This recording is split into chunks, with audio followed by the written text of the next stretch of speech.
Chapter 137. Go to the internet. Why didn't she let me turn around? Why was her identity so strange? Why was she always afraid that I would dislike her? Why did Ruan Hongling say that she was a witch? Li Yundong's mind rumbled. Countless thoughts surged through his mind at this moment, and finally turned into one thought. So Su Chan is really a vixen? Why didn't I think of it? Li Yundong stared straight at the fluffy fox's tail. He opened his mouth, and there were countless words in his mind that he wanted to say, but the words were stuck in his throat and he couldn't say a word. Go to the internet. 7K. Oath M. Su Chan also stared blankly at Li Yundong. Her expression was one of horror and fear. What she had been hiding had finally been discovered. He had finally discovered that she was a wild fox. He had finally discovered that she had been hiding from him and deceiving him. Yundong. Why won't you listen to me and not look back? Su Chan looked at Li Yundong blankly, feeling as if her heart had been pricked by a needle. She summoned up her courage and said in a trembling voice, Yundong. Li Yundong seemed to wake up from a dream and suddenly raised his head. For a moment, he couldn't turn around and looked at Su Chan with a blank expression. For a moment, he didn't know how to face this vixen who had been with him day and night. After all, human beings and demons were different. Li Yundong subconsciously took a step back and stammered, I. Li Yundong's bewildered expression and subconscious actions were like a cruel and sharp knife, tearing Su Chan's soft and sensitive heart into pieces. He dislikes me, he dislikes me. Su Chan's head buzzed and went blank. Her heart seemed to be grabbed by someone and squeezed so hard that she couldn't breathe. Li Yundong's mind was in a mess. He stared at Su Chan in a daze, and Su Chan stared at him in a daze. The two of them looked at each other, and this familiar gaze suddenly seemed so strange. He glanced at the bloodstains on her chest and hurriedly found an excuse to hide in the bathroom. I'll get you a towel, he said. I'll go get you a towel, he said. I'll get you a towel. Li Yundong rushed into the bathroom and put his hands in front of the sink. It seemed that if he didn't use his strength to support himself, his body would softly sit down. This boy, who had been amazing when he was fighting with Lin Youfa before, now felt as if all his strength had been sucked away by someone. He was flustered, he was terrified, he was at a loss. He turned on the tap and let the water flow. Then, he washed his face again and again with the cold water, as if he could face this familiar stranger. What should I do? Ruan Hongling's fierce words kept echoing in his mind. Don't you know that the woman in your arms is a vixen? Aren't you afraid that she'll suck your young energy dry in the future and squeeze you dry? Don't you know that humans and demons are different? They can't coexist. Violators are against the laws of heaven. In the past, Li Yundong would have regarded such words as nonsense and scoffed at them. But when he saw Su Chan's foxtail with his own eyes, how could he not believe these things? Li Yundong pulled at his hair with all his might and kept circling in the bathroom like a sleepy beast. He kept muttering to himself. Why didn't she tell me earlier? Why did she hide it from me? Is she really like what Ruan Hongling said? Does she want to suck my young energy dry? Calm down, calm down. Li Yundong kept saying to himself in his mind. He patted his cheek hard, raised his head, looked at himself in the mirror on the sink, and whispered to himself, Li Yundong, don't think too much. Su Chan didn't tell you because she was worried that you would dislike her. She was afraid that you wouldn't want her anymore. Look at the internet. 7K. Oath M. Think about it. Has she ever hurt you? Has she ever despised you, a useless piece of trash? By the way, you can ask her. Su Chan will tell you. Li Yundong made up his mind. His eyes gradually became firm, and his expression became much more natural. When he walked out of the door, he took a deep breath and showed a gentle smile on his face. Su Chan, you. But before Li Yundong could finish his words, he saw that the hotel was empty. The bed was empty, and the room was empty. At this moment, Li Yundong's heart was also empty, as if he had lost his soul. She's gone? Li Yundong's eyes widened. His body stood there as if he had been immobilized. The smile on his face froze in an instant, and his heart fell to the bottom of a cold valley. Only when a person loses something would they know how precious it is. Su Chan. Li Yundong's whole body was cold, and he suddenly realized that he had made an unforgivable mistake. She was so sensitive, so afraid that I would dislike her. Even when she was seriously injured, she didn't forget to repeat this to me. But why couldn't I think of this? Where would she go? Where could she go? The more Li Yundong thought about it, the more scared he became. He was so anxious that he didn't know what to say or do. It was as if the sky was dark at this moment. Li Yundong walked around the room in a panic and found that Su-chan hadn't taken anything with her when she left. The pink piggy bank was lying obediently in the corner of the bed, motionless. Humph. Now all your money is in my hands. Uncle, you have to be obedient and listen to this little girl. The little girl seemed to be smiling sweetly in front of him, and then stupidly stuffed the key into the piggy bank. Li Yundong raised his head and tried hard not to let his tears fall, but in the haze of tears, he clearly saw the little girl holding the corner of his clothes tightly. Although she was seriously injured, she still forced a smile at him. I'm afraid that one day you will take away the piggy bank and don't want me anymore. I can still use this money to find you. Li Yundong's lips trembled, and his tears quickly gushed out. He murmured, the little girl won't leave me, she won't leave me. By the way, she must have gone home. Thinking of this, Li Yundong immediately rushed out of the door, out of the hotel, stopped a taxi, and went straight to his and the little girl's home. She must be here, she must be here, she has nowhere to go. Li Yundong kept comforting himself, his eyes red and his heart burning with anxiety. After finally arriving at Hongqing New District, Li Yundong rushed out of the car without even paying the fare. The driver stuck his head out of the car and scolded him, but Li Yundong acted as if he didn't hear him. Li Yundong rushed into his home, opened the door and shouted, Su-chan. His voice spread out in the room, but there was no echo, only a floor full of broken glass and withered eyes. Li Yundong's heart was cold, and his hands and feet couldn't help but tremble. He looked for Su-chan room by room, shouting her name loudly in every room, as if in the next second, she would suddenly appear behind him like last time. Go to the internet. Then why did you talk again? Weren't you afraid of being discovered at that time? Li Yundong couldn't help but think of the little girl's voice and smile again. Because I was afraid that you would be worried about me.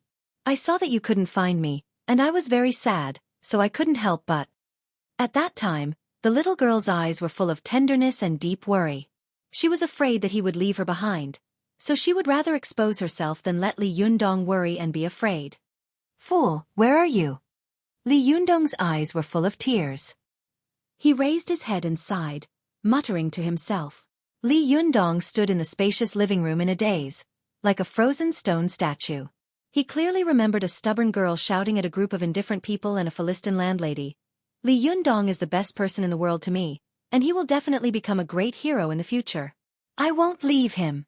He could still clearly remember the little girl throwing herself into his arms. She cried and swore. I believe that sooner or later, you will become a great hero. I just believe it. What Li Yundong couldn't forget was a beautiful girl pointing at him and saying confidently to a rich man, you must remember his name. His name is Li Yundong, and he is my partner. Although he is a nobody now, I promise you that in less than 2 years, his name will be famous all over the world. At that time what you can do, he can do without any effort, but what he can do, you will never be able to do. Thinking about it, Li Yundong couldn't help but burst into tears. Li Yundong, you are the most ungrateful person in the world. You even suspected that Su-chan would hurt you. She treated you like this, but you treat her like this? Has your conscience been eaten by a dog?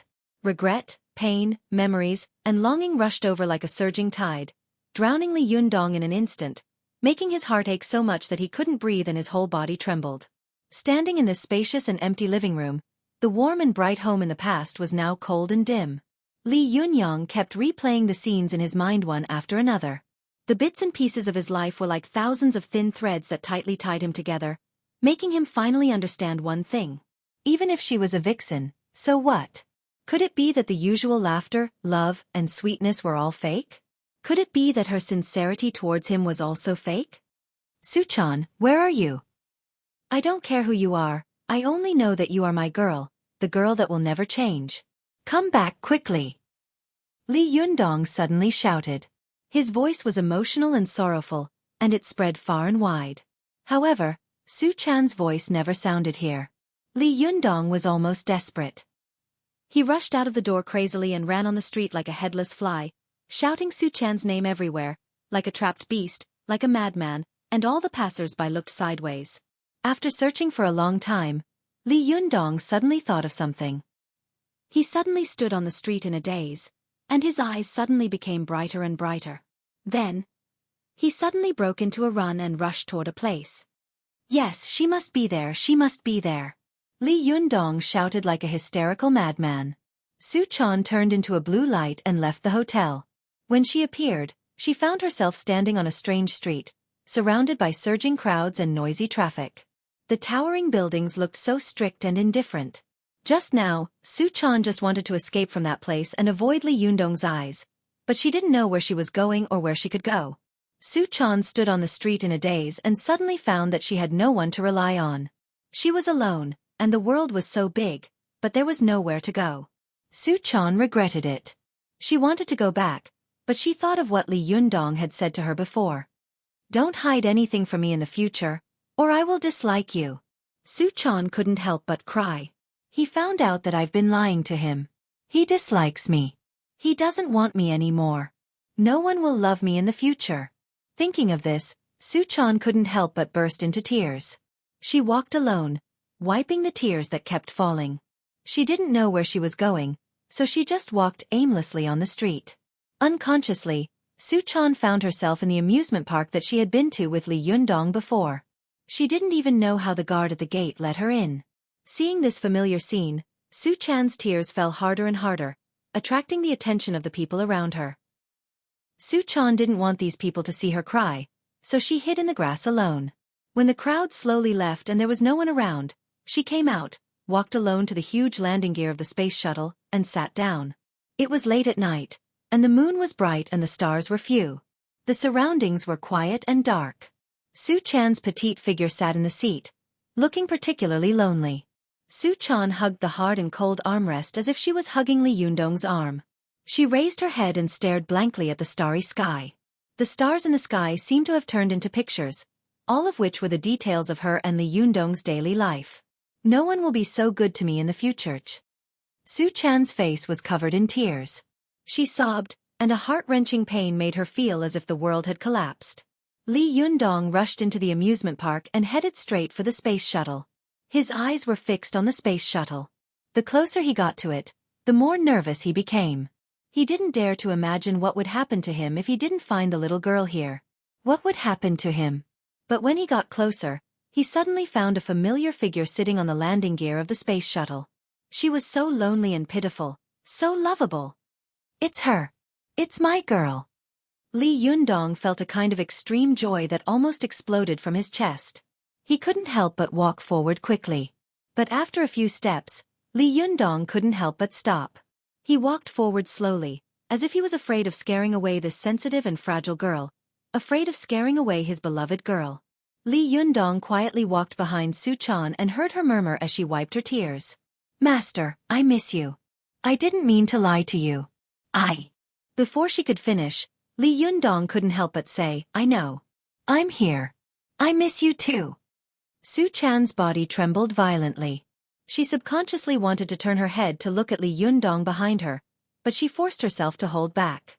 She didn't dare. She was afraid that if she looked back, she would see the fear and disgust in his eyes again.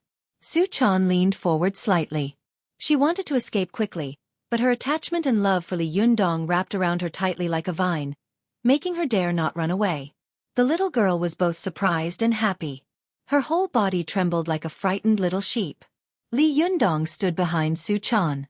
He didn't dare to reach out and hug her for fear of scaring away the panicked girl. He said in a slightly trembling voice, Don't run, girl. Listen to me. I don't dislike you really. Do you still remember what I told you?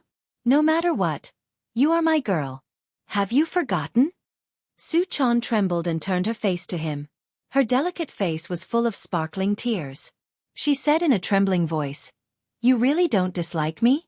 I can only cause trouble for you. I can't help you with anything. I'm also a vixen hated by everyone in the cultivation world. You don't dislike me? Li Yundong nodded vigorously. Tears rolled down his cheeks as he said with a smile, Am I not also a good-for-nothing college student with no money and no car? You see, I can't give you anything. I can't buy you clothes even if you want to. But you don't dislike me, do you? Su-chan stared at Li Yundong with tears in her eyes, and her lips trembled slightly. Li Yundong wiped his tears and continued to say with a smile, "Didn't you say that you would accompany me and watch me become a great person? How could you forget? It doesn't matter whether you are a vixen or not. What matters is that I like you. Do you like me?" Su-chan couldn't hold it in anymore. She threw herself into Li Yundong's arms and hugged his waist tightly with both hands. With a loud cry, she cried so hard that it was as if her heart and lungs were being torn apart. "Master, please don't despise me. I'll be a good girl," she cried. Li Yundong's heart was full of bitterness and sweetness. He held back his tears and stroked the little girl's hair as he said, "No, I won't despise you." After that, he hugged Su-chan tightly, as if he was afraid that she would disappear in the next second. The most painful thing in the world was that you didn't know how to cherish some precious things until you lost them. And the most wonderful thing in the world was that when you lost such a precious thing, when you were in pain and despair, it came back to you and you got it back. Li Yundong held Su-chan in his arms and felt that the world had suddenly become so wide again, and the starry sky had become so clear again. It seemed that with her, he had everything, the whole world. The next second, the end of the world would come, and there was nothing to be afraid of. When I went home tonight, I found that I couldn't get on the internet, and there was no sound at all from the phone at home. I called 10000 and said that someone would be sent to repair it. I waited until 10:30, but no one came. I had to take the USB flash drive to the internet cafe to update it. It was a little late. Sorry, everyone. Although it was the second watch today, it was really a long chapter with more than 9,000 words, the same amount as the usual third watch. Tomorrow is Saturday, and it's still the third watch. /om/ Chapter 138. Go to WatchNet.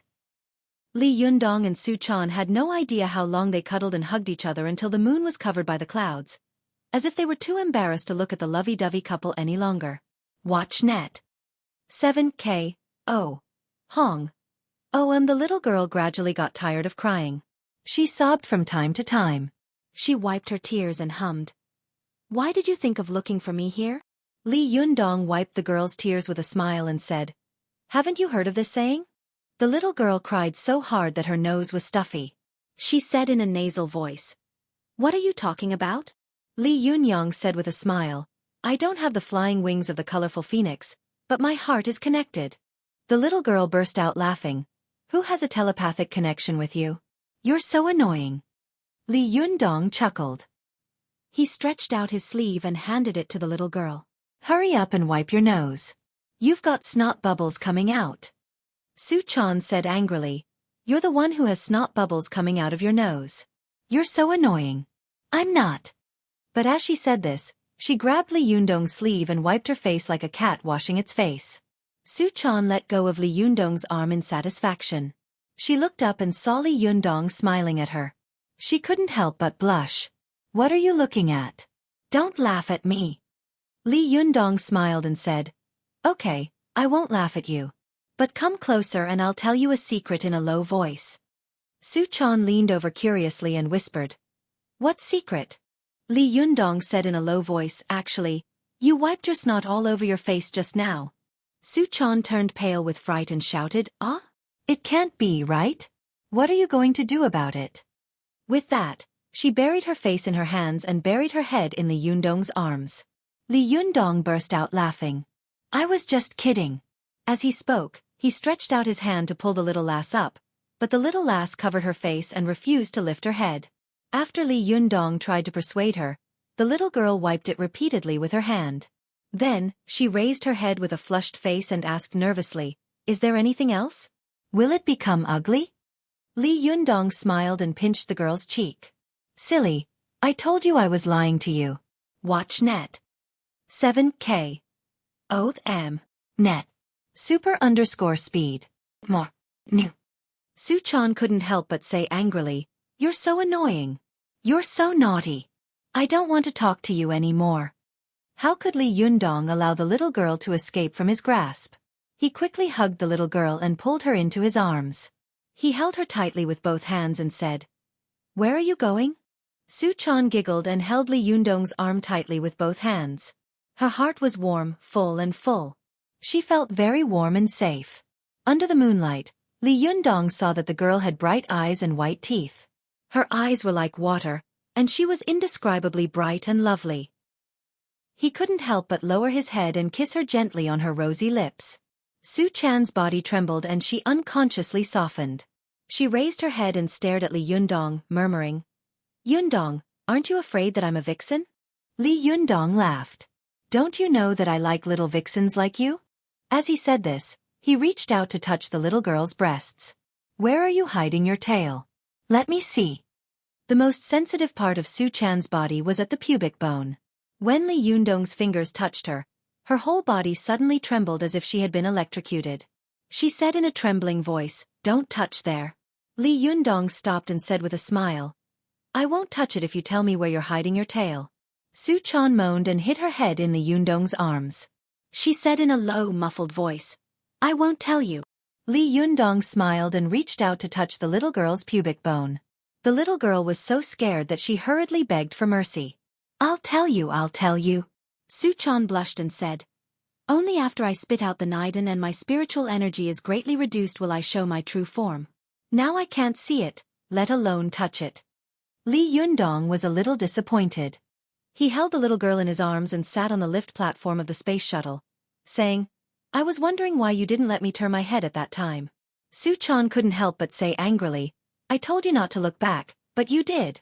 Li Yundong smiled embarrassedly and said, "I thought you were done. However, you shouldn't have hidden this from me." Su-chan pouted and said, "I was afraid that you would dislike me." As she spoke, she suddenly thought of something and her expression became timid. She pulled at Li Yundong's clothes with her fingers and said weakly, "Yundong, there's one more thing I haven't told you." Li Yundong's face darkened and he pretended to be angry. "Good girl. You're still hiding something from me. Tell me, confess and I'll be lenient. Resist and you'll be severely punished." Su-chan said timidly, "When you swallowed my Renyuan Jindan, I did want to squeeze you dry." Li Yundong was stunned and stared at Su-chan with his eyes wide open. "Are you serious?" Su-chan shrunk her head and nodded, as if she knew that she had done something wrong. "Go to see net." H'anjom Li Yundong couldn't help but ask, "So you don't want to do it now?" Su-chan nodded quickly. Yes. "Why?" Li Yundong said with a smile. Su-chan held Li Yundong's arm and counted the good things that Li Yundong had done for her in the past. She said, "You treated me so well later, so of course I couldn't bear to do it." "Humph, you're so lucky. My Renyuan Jindan was given to you for free. Do you know how many people want this Renyuan Jindan?" Li Yundong couldn't help but chuckle. He pressed his forehead against the girl's. "You idiot," he said. "I'm really lucky because I have you." Su-chan was happy and touched to hear that. She couldn't help but look at Li Yundong with more and more infatuated eyes. Su-chan's cheeks were flushed, and her nostrils flared. "Yundong, kiss me," she said passionately. Li Yundong cupped the girl's cheeks with both hands and kissed her deeply. The kiss was like a bolt of lightning that ignited the fire of the earth. The two of them immediately tangled their tongues. The two of them kissed for a long time until they were both out of breath. Only then did they separate, panting. "My mouth is numb," Su-chan said with a giggle. Li Yundong also laughed. "My tongue is numb from your sucking." Su-chan's cheeks turned crimson. She rushed over and covered Li Yundong's mouth. "You're not allowed to say it." Li Yundong laughed and dodged. "There's no one here. What are you afraid of?" Su-chan giggled and said, "No means no." Li Yundong was aroused by the girl's natural charm. He couldn't help but reach out to take her hand and then touch it under his lower abdomen. He said in a low voice, "Girl, you've aroused the fire of your master. What do you think I should do?" When Su-chan's hand touched the hot and hard thing, she was so scared that she suddenly retracted her hand. Her whole body melted into Li Yundong's arms like a pool of spring water. She whimpered, "Yundong, I can't do it now." Li Yundong smiled bitterly. "When can I do it?" Su-chan's cheeks were so red that they seemed to be dripping blood. She said in a low voice, "You have to wait until you reach the Xueqi phase." Li Yundong let out a long sigh and said painfully, "Why do I have to wait until I reach the Xueqi phase?" Su Chan gently stroked Li Yundong's chest with her hand, helping him smooth out the qi in his chest and slowly calming down the rising desire in his body. Because only after you reach the Xueqi phase will the essence qi in your body be stable.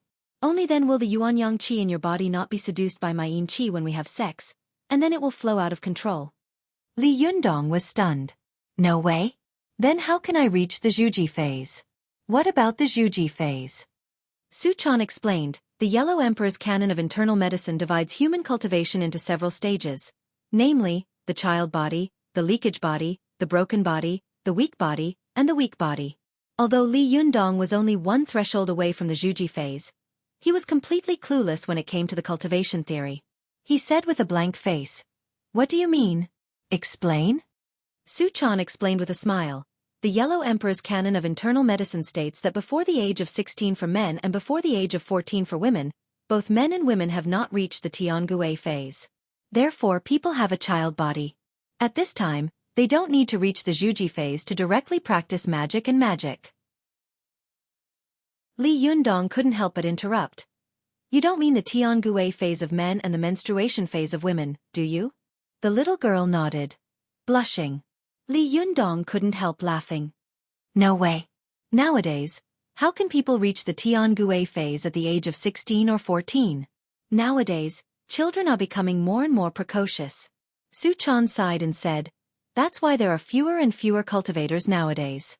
Once the inner disciples of orthodox cultivation sects are born, they must be taken away and specially raised. They must not let the food of the secular world make them mature prematurely, thus destroying their child body. Li Yundong nodded in understanding. So that's how it is. I understand. Go on. Su Chan said, like you, who have reached the Tiangue phase after the age of 16, but still have a child body, is called a missing body. At this time, you must first restore the missing body, and then you can reach the Xueqi phase. If you have sex with me now, it will be a missing body, also known as a broken body. At this time, it will take twice the effort for half the result to cultivate. You must first consolidate the blood essence and make up the missing body, and then you can reach the Xueqi phase. Li Yundong said, I see. What about the weak body and the weak body? Su Chan said, when a man is 56 years old and a woman is 42 years old, a man is 64 years old, and a woman is 49 years old. If you want to cultivate at this time, you have to spend 12 times the effort. First you have to steal the essence of heaven and earth to make up for the already weak body. Then you have to accumulate energy and enhance your vitality. Then, you have to consolidate the blood essence and make up the missing body. Then you have to build the foundation and restore your child body. Finally you can cultivate. Li Yundong suddenly understood. I was wondering why those who achieved the Tao in ancient times all had white hair and a youthful face. It turns out that they have all been restored to a child's body? Su Chan nodded and said, once you succeed in the Xueqi phase, the essence qi in your body will be as stable as Mount Tai. From then on, you will not be disturbed by the outside world, and there will be no loss of semen or menstruation. From then on, the human body will be a complete small universe. There will no longer be any loopholes, and no essence qi will leak out. Li Yundong said impatiently. Then what are you waiting for? I'll go to the Xueqi phase now. Su Chan laughed and scolded. You pervert. Not now. The Xueqi phase is the most important thing for cultivators. There are only 2 opportunities in life. Once you miss them, there will be no hope for you to cultivate for the rest of your life. Li Yundong stared blankly and said, What do you mean by that? If I fail in the Xueqi phase twice, I won't be able to do it with you for the rest of my life, right? Su Chan covered her mouth and giggled. Yes, otherwise you will die from excessive semen. Li Yundong's face was full of heroic spirit, and he said righteously, I'm willing to die for you. Su Chan stamped her feet and said angrily, Bah, don't talk nonsense. We both have to be good. In the future, we will travel all over the world together. Li Yundong laughed and said, Okay. After saying so much, I can only say one thing. As long as we reach the Xueqi phase, we can do it, right? Su Chan's face had not been red for a long time, but at this time, it suddenly turned red again. She giggled and said coquettishly, You hooligan, you only know how to do bad things. Li Yundong laughed evilly. He held Su-chan in his arms and waved his hand heroically.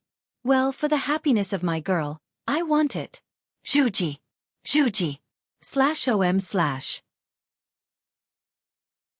Chapter 139. Go to Watch Network. Li Yundong shouted, and his voice spread in all directions.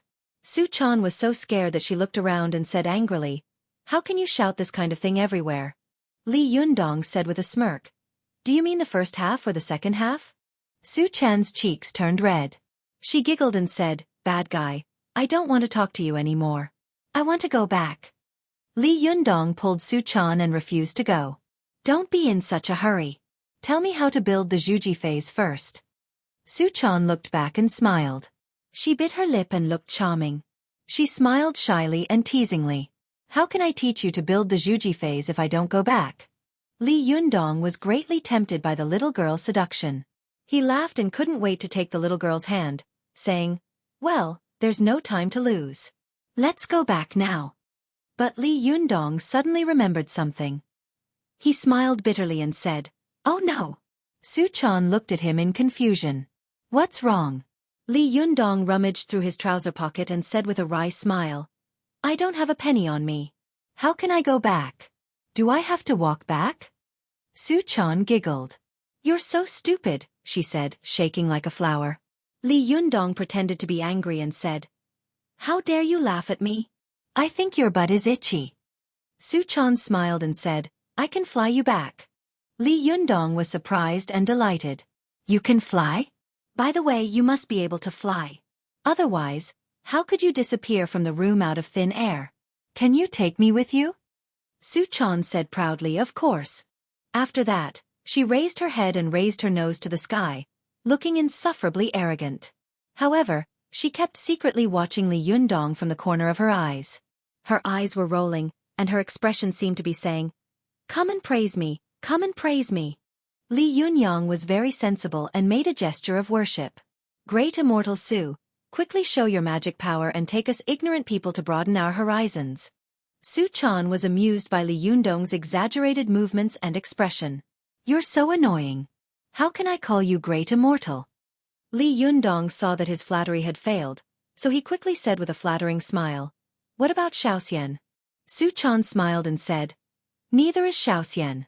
Li Yundong smiled again and said, "Then, Fox Fairy?" She could finally talk about her identity and sect with him openly and honestly. She was in a good mood, and her whole body felt comfortable, as if she had just drunk a fine wine. She felt completely at ease, as if she had just drunk a fine wine. WatchNet. 7K. Oath M. WatchNet. 7K. Oh. Hong. So it turns out that talking to the person you like without reservation is such a pleasant thing? Su-chan's heart was filled with sweetness, and her smile was also sweet. Her eyes seemed to contain honey. Since the establishment of our Fox Zen school in the period of Emperor Xianzong of the Tang dynasty, there have only been two people who can be called immortals. One is the founder, Ancestor Rock, and the other is the fourth-generation leader, Mystical Silver Fox. Both of them have cultivated to the highest realm of the Fox Zen school and become real fox immortals. The others are all fox demons. Su-chan played with her braids, her eyes rolling in her sockets. She tilted her head and pursed her lips. As she thought, she said, "My master said that if I didn't have a chance, it would be difficult for me to cultivate to the realm of the six-tailed spiritual fox, let alone the highest realm of the seven-tailed divine fox, the eight-tailed earth fox, and the nine-tailed celestial fox." Li Yundong asked curiously, "The more tails you have, the more powerful you are?" Su-chan nodded and said, 9 is the largest number in the world, and it also represents the highest realm, such as Jiutian, Jiutian, Jiutian, Jiutian, and so on. There are also 9 levels of heaven in cultivation. It's the same for us. When we cultivate to the 9-tailed celestial fox, we will reach the peak. From then on, we can be ranked among the immortals and look down on the world. At this point, Su-chan suddenly pouted and said, "If you hadn't stolen my Renyuan Jin Dan, maybe I would have been a 6-tailed spiritual fox by now. I'm so stupid, so I definitely won't be able to cultivate to the 6-tailed spiritual fox in the future." Li Yundong took Su-chan's hand and asked tentatively, "Didn't you say that collecting yang to nourish yin can also improve your cultivation?" As he said this, Li Yundong patted his chest with a calm and righteous expression on his face. I will risk my life to accompany lady. Girl, come and pick me. If I frown, you are not a man. Xueqi laughed so hard that she was rocking back and forth. I'm not a real man. Li Yundong laughed and said, yes, yes. You are a free little itinerant immortal in the world. Xueqi giggled and looked at Li Yundong with a softer and more infatuated gaze. She clasped Li Yundong's fingers tightly and smiled sweetly.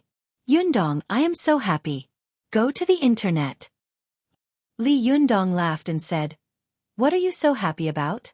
You are happy that I stole your Renyuan Jindan, or that you can collect yang to nourish Yin later? She smiled and fell into his arms. She pressed her face against his warm and broad chest, listening to his strong heartbeat. Yundong, although I don't have the Renyuan Jindan, I have you by my side, she said in a sweet voice. Yundong, although I don't have the Renyuan Jindan anymore, I have you by my side. Although the Renyuan Jindan can make me a six-tailed fox spirit, with you by my side, I feel that even if I become a three-tailed fox spirit with little demon power in the future, I will still be very happy. These infatuated words made Li Yundong's heart ripple. He hugged the little girl tightly and said with a smile, let's cultivate together in the future. I will help you become a nine-tailed celestial fox, and you will help me become the #1 master in the world. The two of us will be partners in Jianghu, laugh at the world, and be a pair of immortal lovers. It is only we who bully others, and no one else who bullies us. Xueqi listened and was fascinated. I really look forward to that day. However, I am too stupid. I will definitely not be able to become a nine-tailed celestial fox. But Yundong, you have the best temperament, the best talent, and the best opportunity. I think you will definitely be a famous cultivator in the cultivation world in the future. As Xueqi spoke, her little nose wrinkled cutely and she giggled proudly. When the time comes, others will know that my Taoist companion is the famous Li Yundong when they see me. Hee hee, let's see who dares to bully me then. Li Yundong raised his head and laughed. The famous Li Yundong doesn't even know how to fly now. I say, after talking so much here, it's time to go back to the Xueqi phase, right? Great Immortal Su, please hurry up and use your magical powers. Xueqi straightened up, covered Li Yundong's eyes with her hands, and said, then close your eyes. Li Yundong asked curiously, why do I close my eyes? Xueqi said, when people close their eyes, the liver will slow down the process of filtering and storing blood.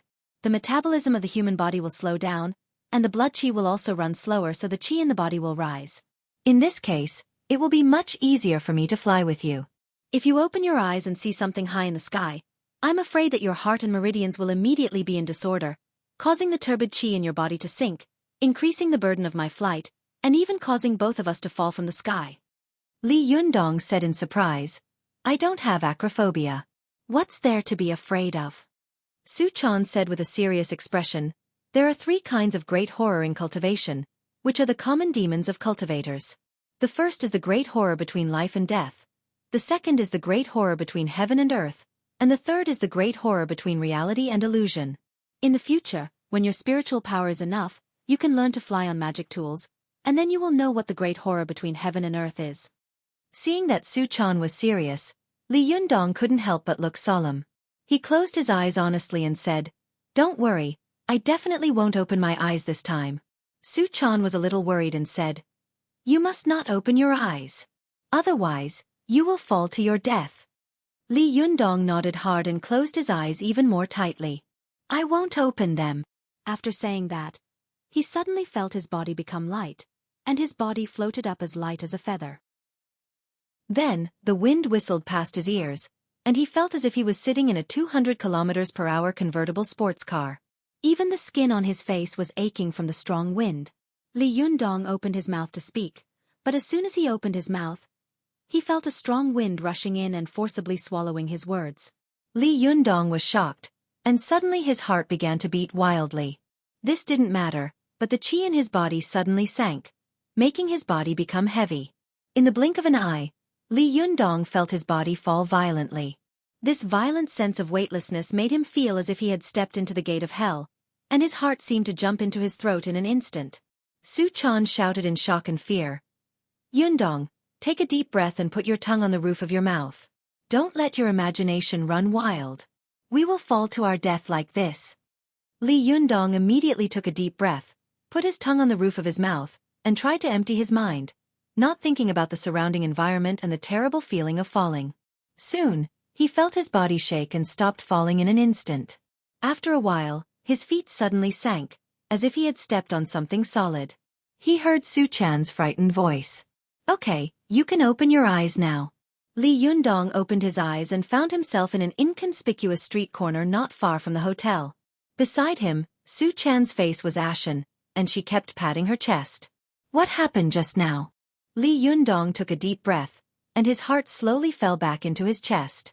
Su Chan said angrily, "Why did you have to speak?" Li Yundong looked at Li Yundong helplessly and said, "You didn't say that I couldn't speak." Su Chan looked at Li Yundong helplessly and said, "So you're blaming me?" Li Yundong smiled and said, "Forget it. First time, second time. I'll know in the future. Besides, you should hurry up and teach me the Xueqi phase. When I succeed in the Xueqi phase and learn to fly, I won't have to be so scared anymore, right?" Su Chan thought for a moment, then smiled and said, "That's true. Well, let's go back quickly." Li Yundong suddenly thought of something and asked, "By the way, didn't you say that you want to fly? What kind of magic item do you use to fly?" Su Chan's cheeks suddenly turned red. She was too embarrassed to answer Li Yundong's question, so she just took his arm with both hands and urged him, "Hurry up and go back to the Xueqi phase." Li Yundong laughed and pinched the girl's cheek with his hand. "You're even more anxious than I am. Teskeske, little pervert." Su Chan smiled and said angrily, "Bah, you're the pervert. You only know how to do bad things after you finish the Xueqi phase." Although her words were accusatory, the corners of her eyes were full of the natural seductiveness of a little girl. She was secretly sending him glances, which made his heart beat faster. Li Yundong was tempted. He couldn't wait to succeed in the Xueqi phase immediately and then have a good relationship with this little girl. There were as many cultivators in the world as there were carps in the river, but Li Yundong was probably the only one in the world who had reached the Xueqi phase in the name of pushing down. /om/ Chapter 141. Go to watch net. After finishing the preparation work before the Xueqi phase, Li Yundong took a deep breath, closed his eyes slightly, put his tongue on the upper jaw, and gradually emptied his mind. Gradually, he felt a wave of heat rolling up from his waist, then to his dantian, then to his perineum, across the Magpie Bridge, to his Niwen, and finally along the 8 extra meridians to the Baihui acupoint on the top of his head. Go to watch net. 7K. Oath M. Literature. At this time, Li Yundong only felt warm all over, and the thoughts in his mind gradually disappeared. Beside his ear, Su Chan softly recited Lu Dongbin's poem. Concentrate and adjust your breath. Listen to the true breath through your 5 senses and 7 apertures. Listening to the breath is the most important. The human heart and Taoist heart are interdependent. When the mortal breath stops, the true breath rises, unconsciously. When the true breath stops, the mortal breath rises, and the breath returns to the root and enters the lower field. The universe of oneself has heaven and earth, and the heart is higher than the sky and the kidney is higher than the earth. Exhale into the Tianyuan root, and inhale into the Tianyuan root. It is the truth of breath regulation that the true heart and true breath are always interdependent, and the spirit and qi are interdependent. Li Yundong heard it clearly. Although he didn't understand what this cultivation poem meant for a while, when his mind gradually emptied, his qi unconsciously ran according to the principles of this poem. Su Chan carefully looked at Li Yundong's eyelids. When people closed their eyes, apart from sleeping, as long as they were thinking, their eyeballs would always roll by themselves unconsciously. When Su Chan found that the eyeballs under Li Yundong's eyelids were no longer rolling, she knew that Li Yundong had entered a meditative state of silence. In this state, as soon as a person's thoughts were interrupted, the true God in his body would immediately appear automatically. This was what the cultivation poem said. When the divine sense is broken, the true God is born, and the true God is born to refine the primordial spirit. After Li Yundong entered a deep state of meditation, he found that he was once again in the spirit space he had created. He had transformed into an immovable wisdom king with 3 heads and 6 arms who could hold up the sky and earth. The last time Li Yundong controlled this true God with boundless divine power, he almost entered the realm of Mahasvara and was unable to extricate himself. This time, he was prepared in his heart, and it was difficult for his mind to be shocked by the boundless divine power in his body. Go to watch net. Li Yunyong tried to raise his hand. With a bang, countless dark clouds quickly rolled in the distant sky, and thunder rumbled. He waved his hand again, and with a crack countless bolts of heavenly thunder fell from the sky. The earth seemed to be facing a lightning catastrophe, and every inch of land was being violently bombarded. As for Li Yundong, he stood between heaven and earth, motionless. Even though there were thousands of thunderbolts around him, none of them struck him. He was like a majestic king standing on the battlefield, surrounded by soldiers who were rushing forward like a tide, but none of them dared to collide with him. Looking at the destructive scene around him, Li Yunyong couldn't help but sigh in his heart. I wonder when I can cultivate such a magical power in the real world? But as soon as this thought flashed through his mind, he suddenly found that the whole spirit space had suddenly changed. He was no longer standing between heaven and earth, but in an ordinary world. Li Yundong saw He Xiao standing there, pointing at his nose and cursing. His voice was extremely unpleasant. Who do you think you are? An uncultured little bastard wants to steal my woman? Little bastard, let me tell you, Xueqi is my woman. If you dare to touch a hair on her, I will kill you immediately. Kill me? I'd like to see who will kill who. Li Yundong suddenly flew into a rage. He raised his hand, and countless heavenly thunder fell from the sky. In the blink of an eye, He Xiao's body and soul were destroyed. But then Lu Chuan, Wu Hui, and the others who had once had a grudge with him jumped out one after another and cursed. You can kill him, but can you kill everyone in the world? Could it be that he was wrong? You are just a good-for-nothing. How can you be worthy of the woman beside you? Li Yundong was furious. His anger was so great that heaven and earth were trembling. His whole body was surrounded by terrible blue light and thunder chi, like an angry god. Do you all want to die? Just as Li Yundong was about to lose his temper, he saw Xueqi appear beside him and persuade him bitterly. Li Yundong, stop. Killing is against the law. At this time, Li Yundong only felt that the world was under his control. There was no one in the world who could defeat him, and there was nothing that could threaten him. He laughed and said, against the law? As he said this, Li Yundong pointed to the top of his head and then to the bottom of his feet, shouting, the sky was born because of me, and the earth rose because of me. I want all living things to prosper and grow so that they can have life. If I want the world to perish and disappear, they will be destroyed and die in an instant. Tell me, what is the use of this method? After that, Li Yundong was about to use the method to kill Lu Chuan, Wu Hui, and the others, but at this time, Feng Na, Cheng Cheng, Chao Kefi, and the others all appeared. They begged bitterly, even if He Xiao deserves to die, these people don't. Please let them go. But at this time, Lu Chuan, Wu Hui, and the others were still unrepentant, cursing loudly. Go to the internet. 7K. Oath M. Li Yundong laughed angrily. You people are all good people in vain. Look at them. Have they ever repented at all? People like them are better off dead. After that, Li Yundong was about to use the method to kill Lu Chuan, Wu Hui, and the others, but at this time, Su Chan appeared. Su Chan looked at Li Yundong with a sad look on her face. Yundong, don't, she begged softly. This is the devil of slaughter in your body. Don't let it control you. You'll go crazy if you do. As soon as Li Yundong saw Su Chan, his anger immediately dissipated. The flashing lightning around his body also gradually disappeared. He stared at Su Chan in a daze and said with a hint of anger, You're also trying to persuade me? Su Chan slowly walked up to Li Yundong and fixed her eyes on him. I'm not trying to persuade you, she said softly. Have you forgotten our agreement? If you go crazy, then you won't be able to build the foundation. If you can't build the foundation, then how can we fly together? Su Chan couldn't help but blush as she said this. Her expression was one of bashfulness and anticipation. Li Yundong's anger vanished in an instant. As soon as the anger in his heart dissipated, he found himself waking up from his meditation. He was still in the small hotel, and Su Chan was staring at him in surprise. You succeeded in building the foundation, sir, she shouted. I succeeded? Li Yundong exclaimed. No way. So easy? So fast? Su Chan nodded vigorously, a smile blossoming on her face. She wrapped her arms around Li Yundong's neck and said, "Of course. My sir is a genius that only appears once every 500 years. Li Yundong laughed heartily. The beauty in front of him smelled like orchids, and the smile on her jade-like face was full of admiration. How could he not be proud of himself? Li Yundong also wrapped his arms around Su Chan's waist. "Then can we do that now?" he asked with a sly smile. Su Chan's cheeks were red, and she giggled. "Naughty boy. You just succeeded in building the foundation, and you want to play tricks on me.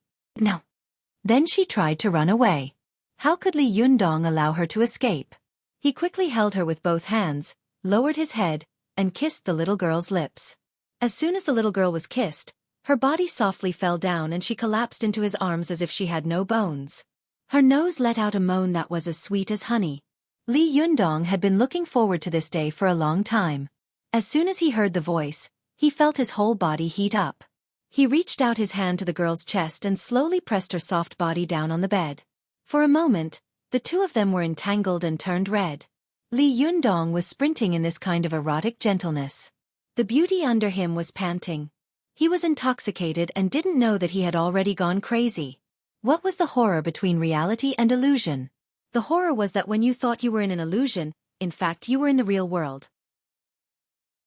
But when you thought you had returned to the real world, in fact, you were still in your own illusion. After Li Yundong entered the Xueqi phase, 2 days had passed in the outside world while he had been in the spirit space. Relying on Su Chan's influence on him, Li Yundong had defeated his Zai Tianma, but at the same time, he had fallen into his love for Su Chan and his yearning for sex. A person's desires were like a net, layer after layer, interlocking with each other. When one desire was extinguished, another would rise up and attack stealthily, causing one to be unable to guard against it. Li Yundong was in the Xueqi phase for the first time, so he didn't know the great horror between reality and illusion.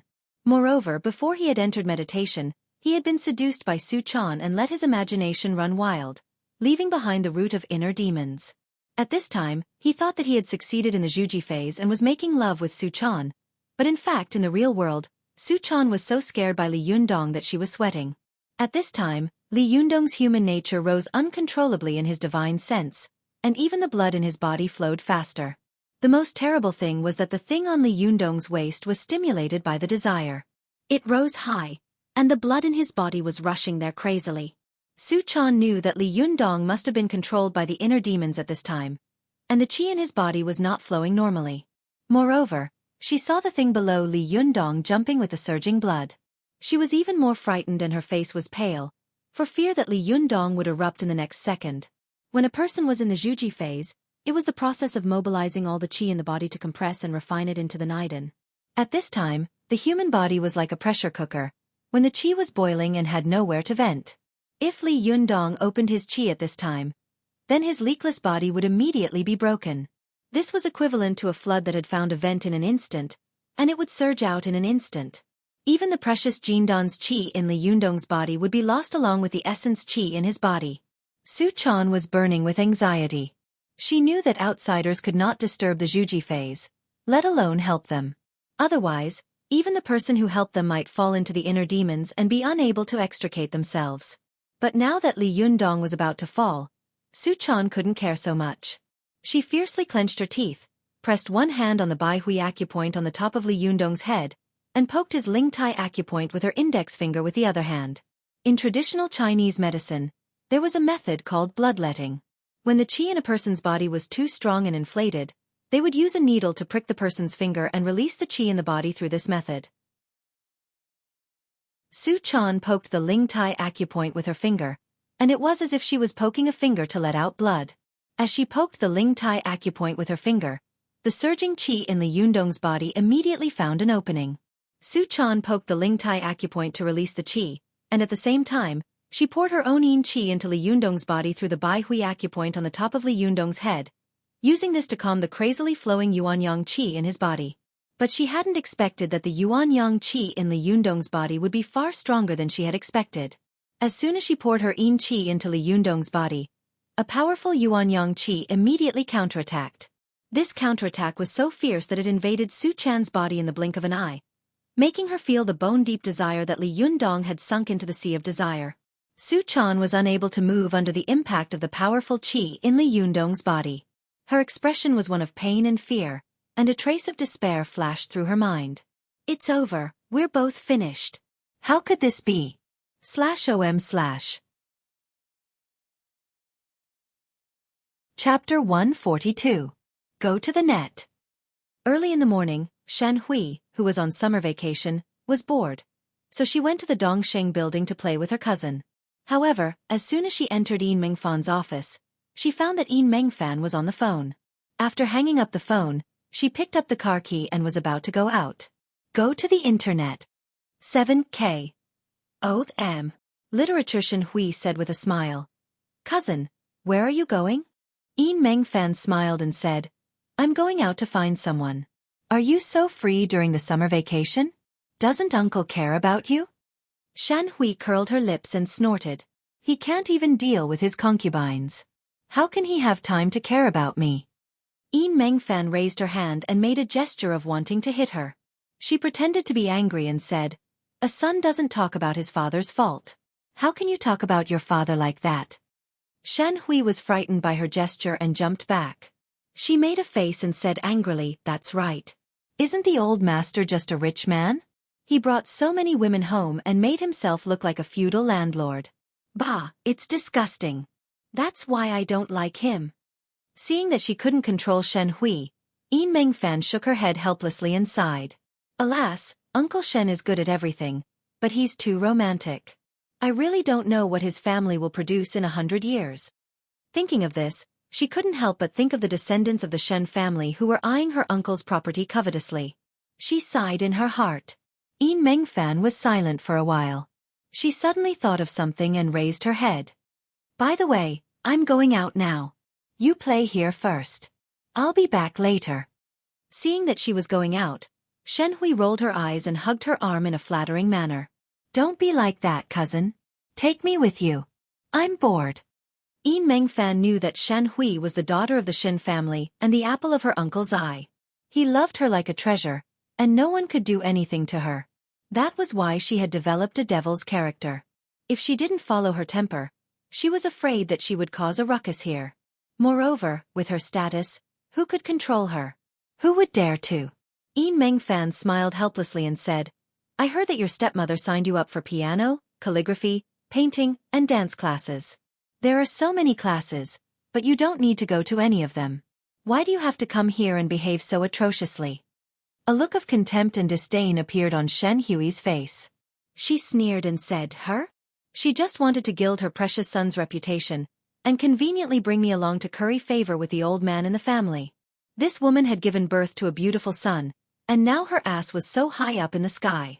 She walked like a crab, as if she wanted to occupy the entire road by herself. Fortunately, the old master is still alive. Otherwise, humph, why would she bother with me? Don't joke around. At this point, Shan Hui scolded with indignation and disgust. Also, this woman has a hypocritical character, and her son is just like her. He looks well dressed in front of us, but who knows how many good women he has ruined behind our backs. The most hateful thing is that he actually set his sights on me. If this isn't a beast, then what is? As she spoke, Shen Hui's expression suddenly changed again. She looked at Yin Mengfan pitifully and said, Cousin, you are the best to me in the family. You are really good to me. If you don't take me to play, then I really won't have anyone to play with me. Yin Mengfan pressed her forehead and was speechless. Forget it. I'm really afraid of you. How could you say that about your stepmother and brother? I'm convinced. Yin Mengfan looked at Shan Hui seriously and said, Then no matter what you do, you have to listen to me. Don't talk nonsense, and don't act recklessly. Do you understand? Shan Hui cheered and nodded vigorously. She hugged Yin Mengfan and said with a smile, Cousin, you're the best. By the way, what are you going to do? Why don't you reveal a little? Maybe I can help. Yin Mengfan smiled helplessly and said, as long as you don't help. I'm going to find Li Yundong. I'm going to watch the net. 7K. OM. When Shen Hui heard this, she immediately jumped 3 feet high and said angrily, Why are you looking for this pervert? I know. You must be very moved by his kung fu that day when he made Xueqi lose her virginity, right? I didn't expect that, Meng Fan. You're pretending to be pure and innocent. You're actually the same as other people behind our backs. Don't tell me that our Shen family only produces thieves and prostitutes. Meng Fan was so angry that her face turned red. She raised her hand and slapped Shen Hui, leaving 5 finger marks on her face. What nonsense are you talking about? I saw that he cured Xueqi's illness and felt that he was like a kung fu master. I wanted to invite him to treat my uncle. In 2 months, it will be my uncle's birthday. I want to find a master who can cure his chronic illness as a birthday present. How can you slander me like this?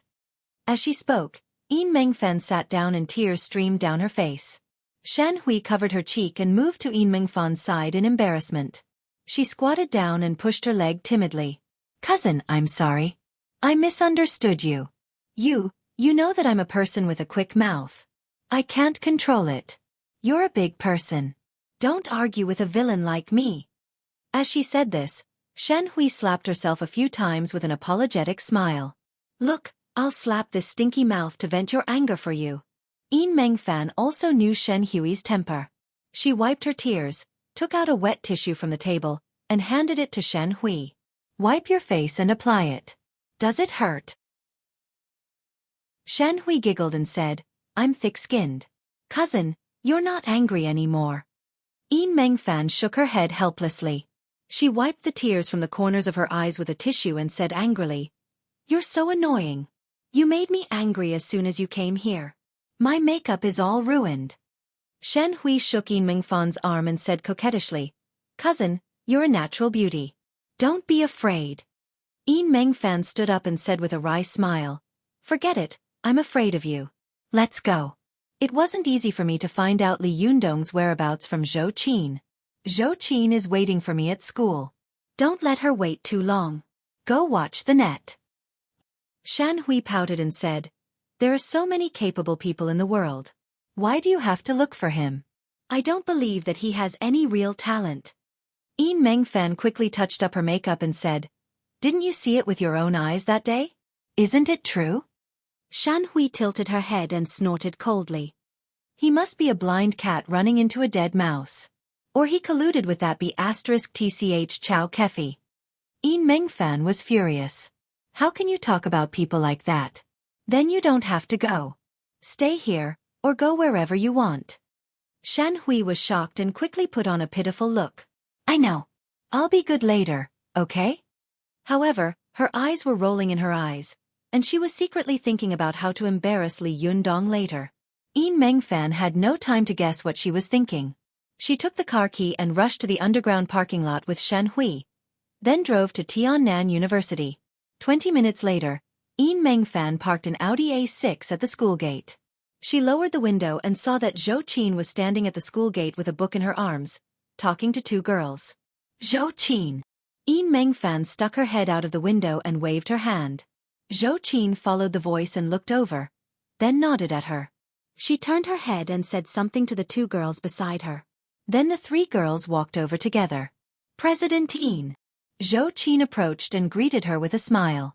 Meng Fan also got out of the car and looked at the 2 girls beside Zhou Qin curiously. Zhou Qin smiled faintly and said, I went to Li Yundong's residence this morning, but he wasn't there. Later, I met these 2 senior sisters of mine. After chatting for a while, I found out that Li Yundong had moved out again. Well, let me introduce them. These 2 senior sisters are Feng Na and Cheng Cheng. They know where Li Yundong lives now, and they happen to be looking for Li Yundong, so I think we might as well go together. Meng Fan smiled and extended her hand to the 2 of them. She said in a reserved and polite manner, Hello, I'm Meng Fan from Dongxing Real Estate. Nice to meet you. Feng Na and Cheng Cheng shook hands with Meng Fan and complimented each other politely. Zhou Qin said, Then I'll go get my car. Feng Na, Cheng Cheng, will you take my car? Feng Na was about to speak when suddenly, the roar of a motor came from afar. The women looked over at the same time and saw a very flashy Lamborghini convertible sports car drive over and stop beside them. A beautiful woman wearing sunglasses looked at Meng Fan and Zhou Qin in surprise. President Yin? Zhou Qin? Why are you two here? Yin Mengfan laughed. President Chow, I should be the one asking you that, right? Why are you here? Chow Kefi smiled bitterly and said, don't mention it. A few days ago, this old man suddenly disappeared from my sight. I have been looking for him for 2 days. When I tried to call him, his phone was turned off. He is really mysterious. I came to school today to see if I can find him. Yin Mengfan smiled and said, President Chow, it's not easy to trouble you. What's so important? Chow Kefi smiled and smoothly changed the topic. If it wasn't important, would I be in such a hurry to find him? By the way, you're not looking for him, are you? Yin Mengfan didn't continue to ask.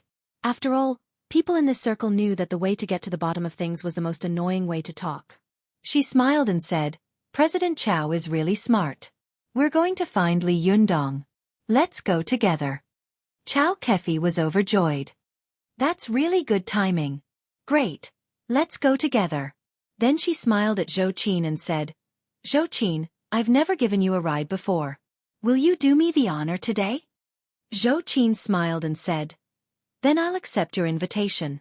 Then she turned to Cheng Cheng and Feng Na and said, Then you two will take President Yin's car? Feng Na pursed her lips and smiled. No, I want to take the convertible. I've never sat in such a good car in my life. As she said that, she and Cheng Cheng, who was beside her, giggled shamelessly. Although the words of the two people were snobbish, Chow Kefi and Yin Mengfan both felt that the two girls were simple-minded.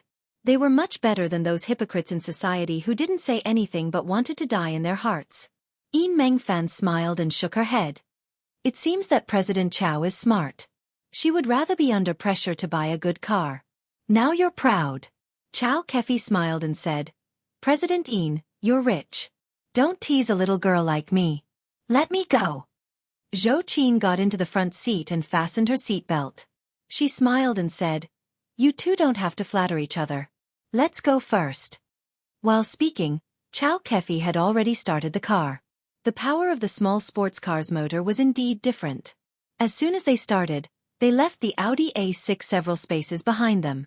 After Feng Na told Chow Kefi the address, Chow Kefi said in disbelief, Why is he staying in a hotel again? What's wrong with his family? Did he quarrel with Su Chan? No way, I think they're very loving. Zhou Qin supported her head with one hand and leaned her elbow against the car door, allowing the wind to mess up her hair. She sighed faintly and said, He is too mysterious. I can never see through him. But the more I can't see through him, the more I want to get closer to him to take a look.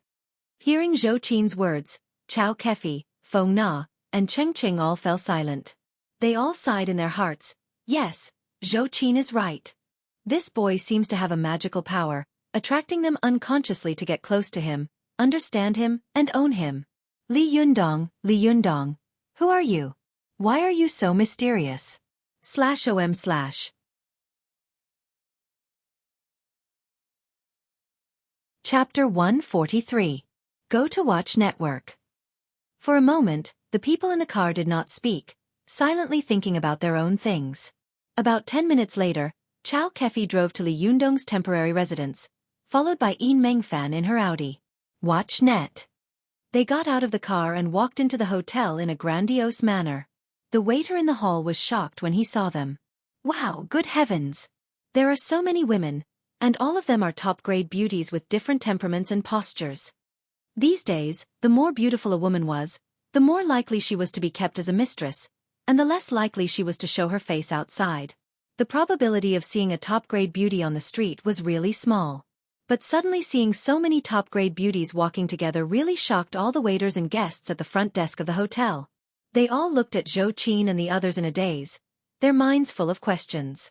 What are these beauties doing here? Are they a group of big stars? Among this group of people, Yin Mengfan and Chow Kefi intentionally or unintentionally fell half a step behind Zhou Qin. Feng Na soon discovered this subtle thing, so she also pulled Cheng Cheng and fell half a step behind Zhou Qin. This formed a situation where Zhou Qin was the leader of the group. Zhou Qin also seemed to be used to this kind of behavior.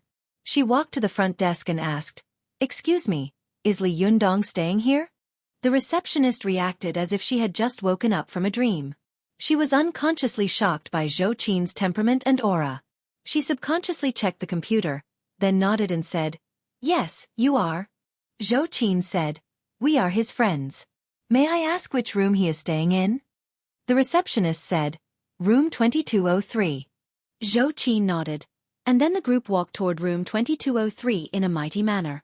The receptionist saw that each of them had an extraordinary temperament, and two of them were even dressed like successful women.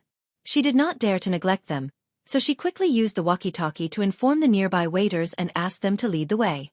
When Xueqi arrived at the door of Li Yundong's room, she glanced at the sign on the door, frowned, and then knocked on the door. However, there was no response from inside. Behind her, Yin Mengfan and Xueqi looked at each other and said, "Is he not in?" Xueqi leaned against the door and listened for a while. She said decisively, "There's a sound inside. There should be someone inside." With that, she knocked hard on the door and shouted, "Li Yundong, it's me." But the door was still tightly shut, and no one opened it. Watch net. 7K. Oath M. Net. Super_speed. More. New Xueqi frowned. She dialed the cell phone she had given to Suchan and found that there was also a ringtone coming from the room, but no one answered for a long time. Xueqi became more and more confused. She pondered for a while, then suddenly raised her head and shouted to the waiter, "Open the door." The waiter was shocked and said weakly, "I'm sorry, we have rules, we can't." Before he could finish his words, Xueqi glanced at him coldly and said, "If something happens to the people inside, can you bear the responsibility? Open the door." The waiter looked at the beautiful women with a face full of hesitation and grievance. He hesitated for a while, then took out his room card and unlocked the door. Xueqi couldn't wait to press the doorknob, open the door, and then push it open and enter. This room wasn't big to begin with, and with 6 lively beauties of all sizes pouring in, it immediately became unbearably crowded. As soon as they entered the room, they found that Li Yundong was sitting cross-legged on the bed, with his back facing them. Behind him stood Suchan. Suchan pressed one hand on Li Yundong's back and the other on his head. White qi was constantly rising from the top of Suchan's head. This white qi condensed and did not dissipate, looking mysterious and strange.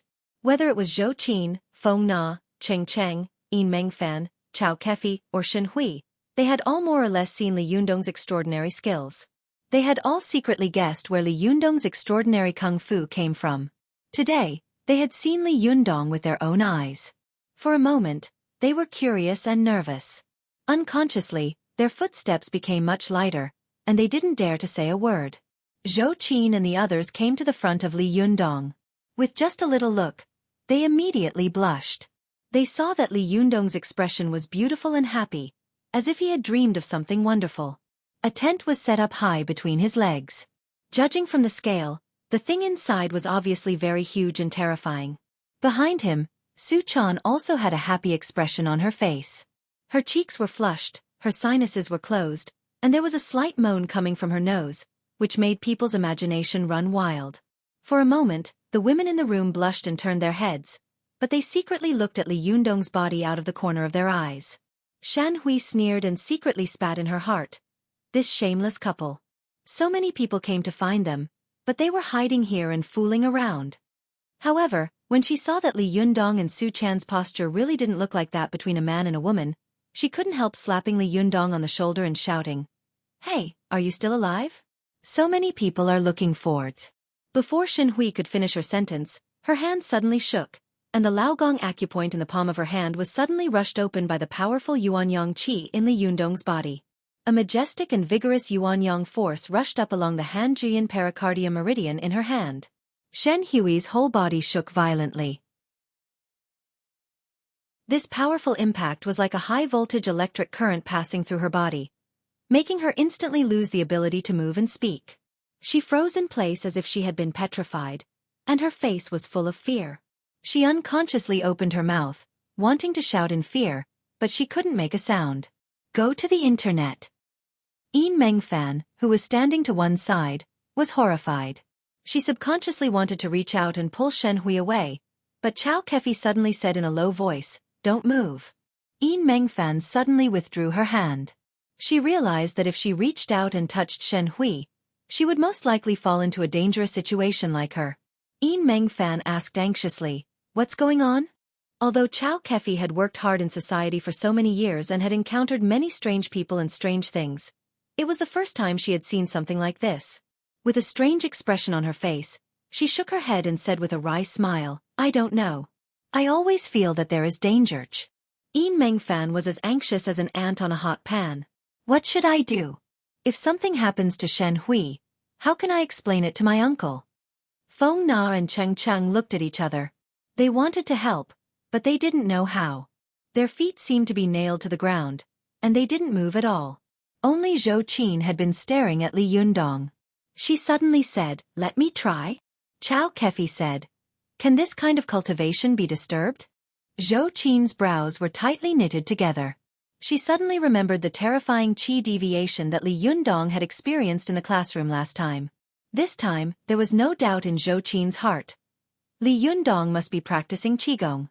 However, when she touched him last time, although Li Yundong had a great reaction, he had still woken up. She didn't know what would happen this time. Zhou Qin bit her lip and hesitated for a moment. She didn't know what would happen if she reached out her hand, but there seemed to be a voice telling her, "You should reach out and help him." Zhou Qin gritted her teeth fiercely and finally reached out her hand. She didn't know that this decision would completely change her future fate. As soon as Zhou Qin's hand touched Li Yundong's shoulder, she immediately felt a wave of heat spreading from her arm to her body. Then, the blood all over her body began to boil violently. This kind of burning pain immediately twisted her beautiful face. At this time, Li Yundong was like a volcano that was about to erupt at any time. The vigorous and majestic Yuanyang qi in his body had nowhere to vent. Although Su Chan was helping him release the qi, although Su Chan's cultivation was higher than Li Yundong's, the Yuan qi in his body was much stronger than Su Chan's. With Su Chan's physique, it was impossible for her to withstand the fierce attack of the Yuanyang qi. Therefore, she was also pulled into Li Yundong's illusion and followed him into qigong deviation. Fortunately, Shen Hui had slapped Su Chan rashly, which immediately helped Su Chan share a lot of the pressure. Moreover, Shen Hui herself was a virgin with a pure yin body, which could be called an excellent furnace. The pure yin qi in her body could best neutralize Li Yundong's Yuanyang qi. But although she had come to share the pressure, she still couldn't help Li Yundong get out of the danger. Moreover, Shen Hui was young and weak. Although she was a good furnace, her foundation was weak. She couldn't withstand the fierce attack of the Yuanyang flame. She couldn't hold on for more than 2 days like Su Chan could. At present, after a while, she was afraid that Li Yundong's Yuanyang qi would collapse and she would completely become a vegetable with all her meridians destroyed. Fortunately, Zhou Qin was decisive enough. As soon as she stretched out her hand, the pressure was immediately divided from 3 people to 4 people. Moreover, she was one of the few virgins in the world, the demon of Shenin furnace. Even Su Chan, who had the extreme yin body, had to praise her when she saw her. Moreover, Zhou Qin was already an adult. Her bones, flesh, meridians, and internal organs were enough to withstand the fierce attack of Yuanyang qi. The pressure on Su Chan suddenly lightened. She was the one with the highest cultivation here. Now that the pressure was suddenly reduced, she immediately regained consciousness. As soon as she regained consciousness, she immediately poked Li Yundong's back, head, and other major acupoints with both hands. When the other women in the room saw that Su Chan had woken up, they were immediately surprised and delighted. Cheng Cheng was so happy that she wanted to clap her hands, but she was stopped by Feng Na, who made a gesture to keep quiet, for fear of disturbing Su Chan. All the major acupoints in Li Yundong's body were poked, and his acupoints were opened. For a moment, the Yuanyang genuine qi in his body finally found a place to vent. Qi was the commander of blood. As soon as his breath calmed down, the boiling blood in his body also slowly calmed down. As soon as the blood in his body calmed down, the majestic thing on Li Yundong's waist also slowly softened. The expression on Li Yundong's face also slowly returned to normal. The extra Yuanyang qi in his body excreted through all the acupoints in his body, causing the whole room to be filled with clouds and mist for a while, as if it was a fairyland. Feng Na, Cheng Cheng, and Yin Mengfan, the 3 virgins, smelled the supreme yang qi in the world. For a moment, the yin and yang qi in their bodies intertwined. They couldn't help but feel their hearts beat faster and their cheeks flushed. Even they didn't understand why they were suddenly aroused. Xueqi was a mature woman who had experienced sexual intercourse, so she was naturally more aroused. She looked at Li Yundong with watery eyes, her legs unconsciously twisting, her sinuses closing and closing, and her breathing slightly rapid. Women like them, who had only smelled this kind of aura, were already like this. Those like Xueqi and Xueqi, who had been directly attacked by Li Yundong's Yuanyang qi, were naturally even more unbearable. After a while, Li Yundong finally woke up. As soon as he opened his eyes, he found Xueqi standing in front of him. Her cheeks were red, and she was looking at him with seductive eyes. Her eyes were full of concern and shyness. Li Yundong was shocked. "Xueqi? Why are you here?" I remember I was with my girl." The following words were not suitable for children. Li Yundong stopped abruptly. He turned his head and saw that all the beauties he knew were in the room, from Feng Na and Cheng Cheng to Yin Mengfan and Xueqi. Even Xueqi, who was against him, was there. What made Li Yundong the most uneasy was that all the women in the room were looking at him with affection and shyness, as if he had done something to them. What's going on? Li Yundong didn't know what had happened before, so he asked in confusion. Li Yundong quickly turned around to look for Su Chan. When he looked back, he saw that Su Chan was looking at him with tears in her eyes, and then she threw herself into his arms. Seeing that Su Chan had suddenly cried so hard, Li Yundong couldn't help but become more and more flustered. His mind was in a mess as he remembered that in the illusion, he had only been fooling around with the little girl at first. Later, Xueqi had suddenly appeared inexplicably, and then Xueqi had also appeared inexplicably. They had been fooling around together. When Li Yundong thought about it, he felt that he was simply shameless and dissolute. Seeing that the little girl was crying like a pear blossom in the rain, Li Yundong couldn't help but break out in a cold sweat. He thought to himself, "Oh no, did I do something that is intolerable and worse than a beast?" Last week, he ranked 9th on the list of flowers. According to the rules, this week, there will be 3 nights, on Tuesday and Saturday. /om/.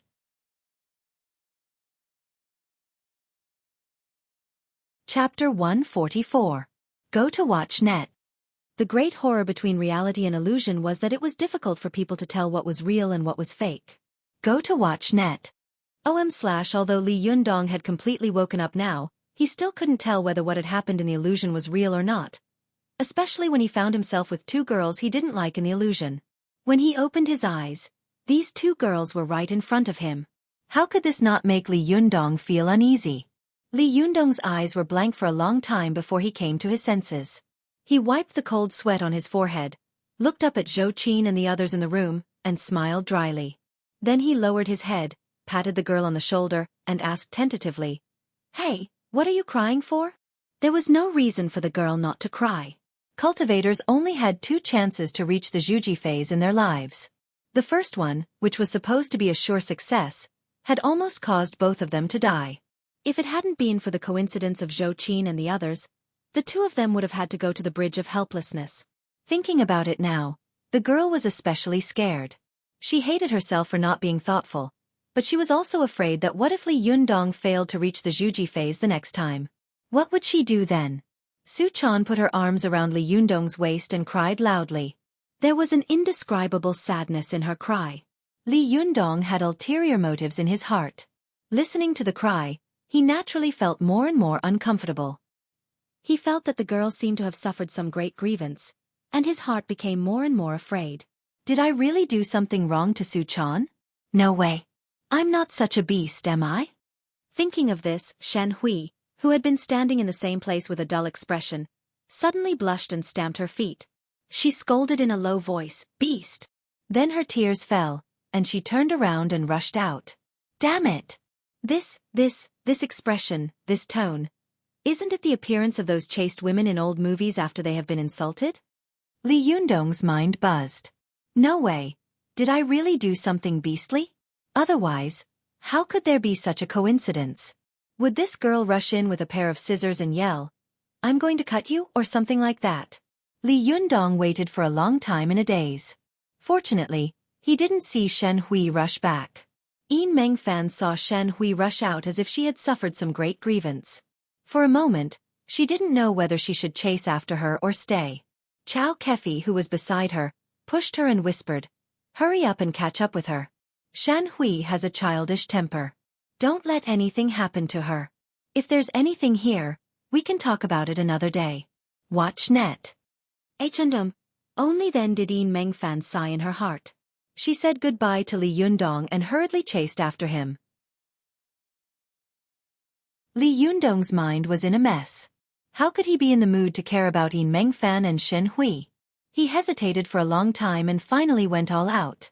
If he wanted to kill them, he could just say it. What was the point of crying? Li Yundong lowered his head and patted Xueqi on the shoulder again. He said softly, "Hey, don't cry. If you have something to say, tell me. My heart is in a mess from crying. What's wrong with me?" Only then did Xueqi raise her hazy, tearful eyes. She leaned over to Li Yundong's ear and sobbed in a low voice. The Xueqi phase failed. Li Yundong was shocked. He asked in a low voice, puzzled, "But didn't you tell me that you succeeded?" Xueqi whimpered, That was your inner demon fantasy." Li Yundong immediately let out a long sigh of relief and patted his chest with a rare look of relief on his face. "Fortunately, my reputation has been preserved. Those beasts turned out to be things in the illusion. That means it's not real." "How lucky." Seeing that Li Yundong didn't look sad, Xueqi couldn't help but be surprised. "You're not sad? Not sad at all?" Li Yundong smiled and said, "What's there to be sad about?" As he said this, he muttered in his heart, "If I do something wrong to you and you ignore me in a fit of anger, I will be sad." Seeing Li Yundong's reaction, Xueqi thought that he was broad-minded, so she couldn't help but cry again. "It's all my fault.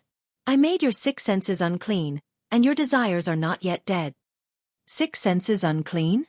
Not yet dead? There's gossip. At this time, Feng Na, Cheng Cheng, and Xueqi, the women who hadn't left yet, suddenly pricked up their ears, showing expressions of interest. Li Yundong also felt that these words were very ambiguous. He coughed dryly and comforted Xueqi in turn. "It's okay. Don't you still have one more chance? You can come again in the future. You have to know that the sage has a saying, 'Failure is the mother of success.'" When Xueqi heard this, she couldn't help but burst into laughter. She said angrily, "You're so annoying." "When did the sage say that?" Li Yundong smiled and said, "There are many things that sage Confucius said that you haven't heard of. You're so ignorant." Xueqi was amused by Li Yundong, and the distress in her heart gradually disappeared. She wiped away her tears and said with a smile, "What did sage Confucius say that I didn't say? Tell me." "I've read the Analects of Confucius since I was a child, and I've long memorized it. How could I not know?" Li Yundong laughed and didn't answer the little girl's words. He turned his head and greeted Xueqi and the others with a smile. "Why are you here?"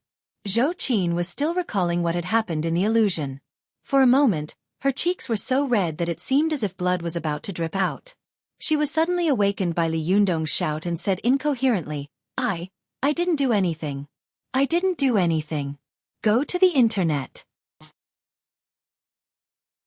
Rainbow ** literature under the school % super #fast. Update. Li Yundong didn't know whether to laugh or cry. "Hey, what's wrong with you?" Feng Na interrupted and said, "Li Yundong, the thing is, Mr. Yin called Xueqi to ask for your address. Xueqi went to your place to look for you, but you weren't there. Coincidentally, she met me again and asked about your whereabouts. I told her that you were here, so we came to find you." Only then did Li Yundong and Xueqi understand. Xueqi thought to herself, "Fortunately they came. Otherwise, we would really be dead this time. My master is right. Cultivation is really the most terrifying thing in the world. It's like walking on thin ice. If you're not careful, you'll be doomed eternally." The more Xueqi thought about it, the more afraid she became. She saw that Li Yundong didn't know that she had just escaped from the gates of hell, so she didn't want to tell him about it, lest he had a lingering fear, which would affect his next Xueqi phase. Li Yundong said with a smile, "So that's how it is. I was just wondering why there were so many beautiful women around me when I opened my eyes. I was so scared that I thought I was still dreaming." At the mention of dreams, Xueqi couldn't help blushing again. Although the time she had been in contact with Li Yundong seemed to not be long, in fact, The time that had passed in the illusion had been as long as a few days. What had happened in it was ambiguous and romantic, which was really not enough for outsiders to know. With her shrewdness and self-control, as long as she thought about it a little, she couldn't help but feel embarrassed. Li Yundong was used to seeing Xueqi's cold side.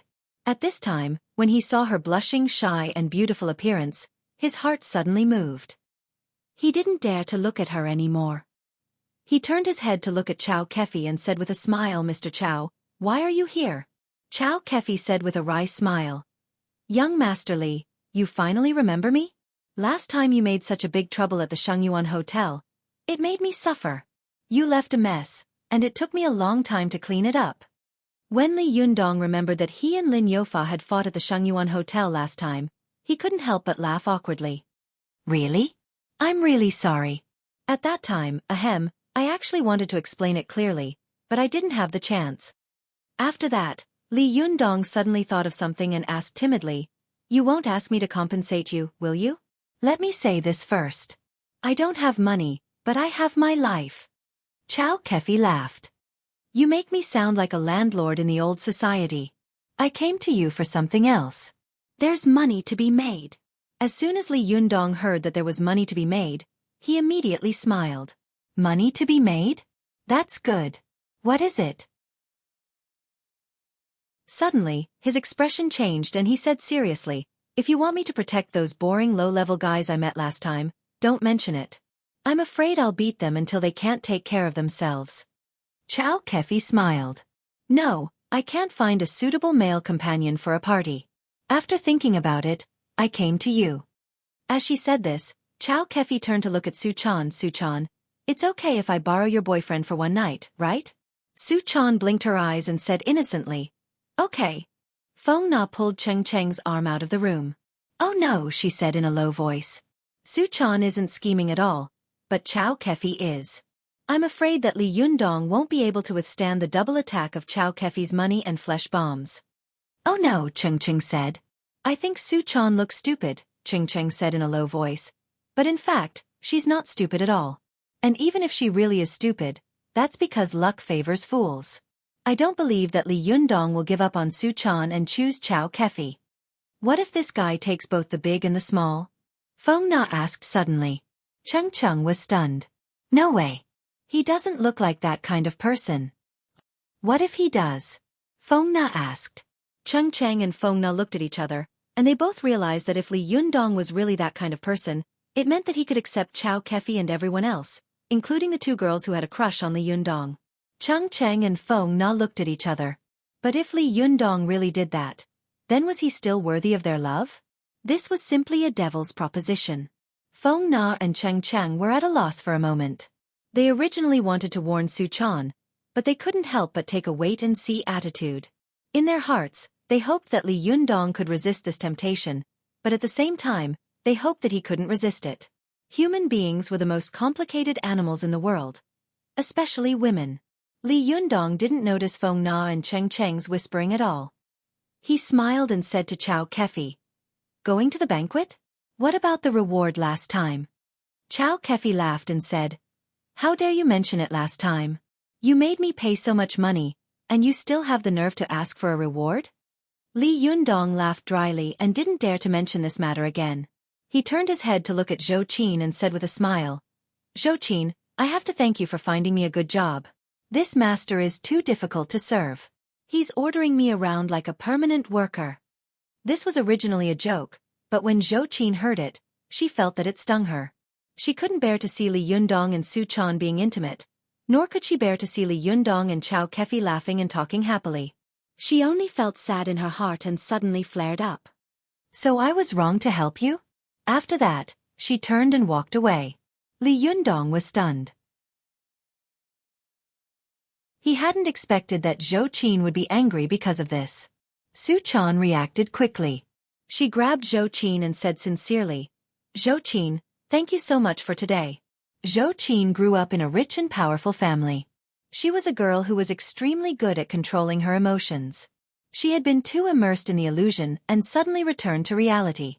The huge contrast made her a little out of control. After being pulled by Suchan, she immediately stabilized and stood still. She forced a smile and said, "Why are you thanking me?" Su-chan thought to herself, if it weren't for you, Li Yundong and I would have been dead. But these words couldn't be said directly, so Su-chan smiled and said, "Anyway, thank you." After that, Su-chan turned her head and made a face at Li Yundong. She changed the topic and said, "You haven't told me what Confucius said just now.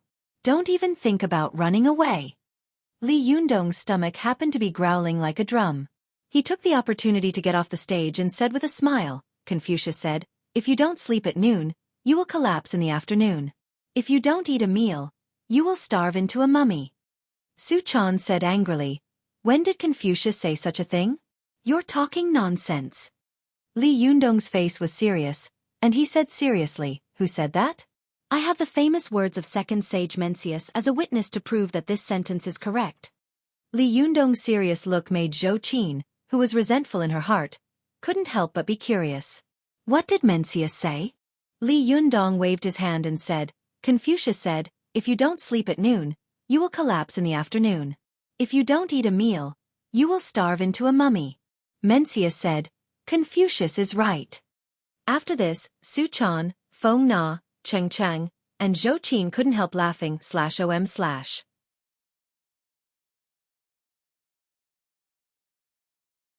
Chapter 145. Go to watch net. Love was the most unreasonable thing in the world. Although Li Yundong had failed to reach the Xueqi phase, he didn't feel sad or regretful at all. Instead, he was joking around with others. If it had been other cultivators, they would have been severely criticized for having a rough character and not making progress. Go to watch net. 7K. Oath M. However, Su-chan felt that Li Yundong was easygoing, generous, and cheerful. He was the best cultivator in the world. As soon as Li Yundong made a joke, the panic and fear in Su-chan's heart caused by Li Yundong's failure to reach the Xueqi phase disappeared, replaced by a strong attachment and admiration for this boy. Su-chan touched her stomach and pouted. "It's okay if you don't say it. I'm hungry now." Feng Na smiled and said, "Then let's go eat. It's time for lunch." Xueqi smiled and said, "Then let's go eat. It's time for lunch." Li Yundong clapped his hands and said, "Great, finally someone is taking care of the food. Girl, eat to your heart's content later." Xueqi only knew that Li Yundong had an amazing capacity for alcohol, but she didn't know that Su-chan could eat. She smiled and said, "Eat as much as you want. One meal won't make me poor." After she finished speaking, Li Yundong, Su-chan, and Xueqi suddenly thought of Lu Chuan. The three of them couldn't help but look at each other and burst into laughter at the same time. Xueqi pursed her lips and smiled. "President Chow, one meal can make a person poor. Last time, someone paid for us. It was 6 figures. Xueqi was so scared that she gasped. "Don't scare me. I can't compare to a rich and powerful family like Xueqi." Li Yundong smiled and said, "Don't worry, President Chow. If it's really not enough, I'll let Xueqi pay the bill." After that, he winked at Xueqi. Although these words hurt people's wallets, Xueqi liked to hear them. For no reason, she felt happy in her heart, and the smile on her face grew wider. They talked and laughed as they walked out of the hotel. Except for Li Yundong, who was a big man, the rest of the group were beautiful women. As soon as they stood on the street, they immediately attracted countless eyes. Go to watch net. 7K. Oath M. Let's go, let's go. Feng Na had goosebumps all over her body as she couldn't help but urge them. Xueqi walked up to the car, plugged in the key, and started the car. "Mr. Een drove away," she said with a smile. "So we'll have to squeeze together. Li Yundong, why don't you hold Su-chan and sit in the front, and the 3 beauties can sit in the back?" Li Yundong smiled and was about to answer when he suddenly heard a loud roar from the street. F***CK. Stop right there. Following that, a series of shouts rang out, "Stop, don't run." Li Yundong was still trying to figure out what was going on when he suddenly saw a person running across the road. He just so happened to know this person. It was none other than Lu, the one who had clashed with him several times before. Su-chan also saw it clearly. She pulled Li Yundong's sleeve and said, "Hey, Yundong, isn't this the one I kicked last time? Why are so many people chasing after him? While they were talking, Lu had already run out of their line of sight. 7 or 8 gangsters with iron rods in their hands were hot on his heels. Stop right there.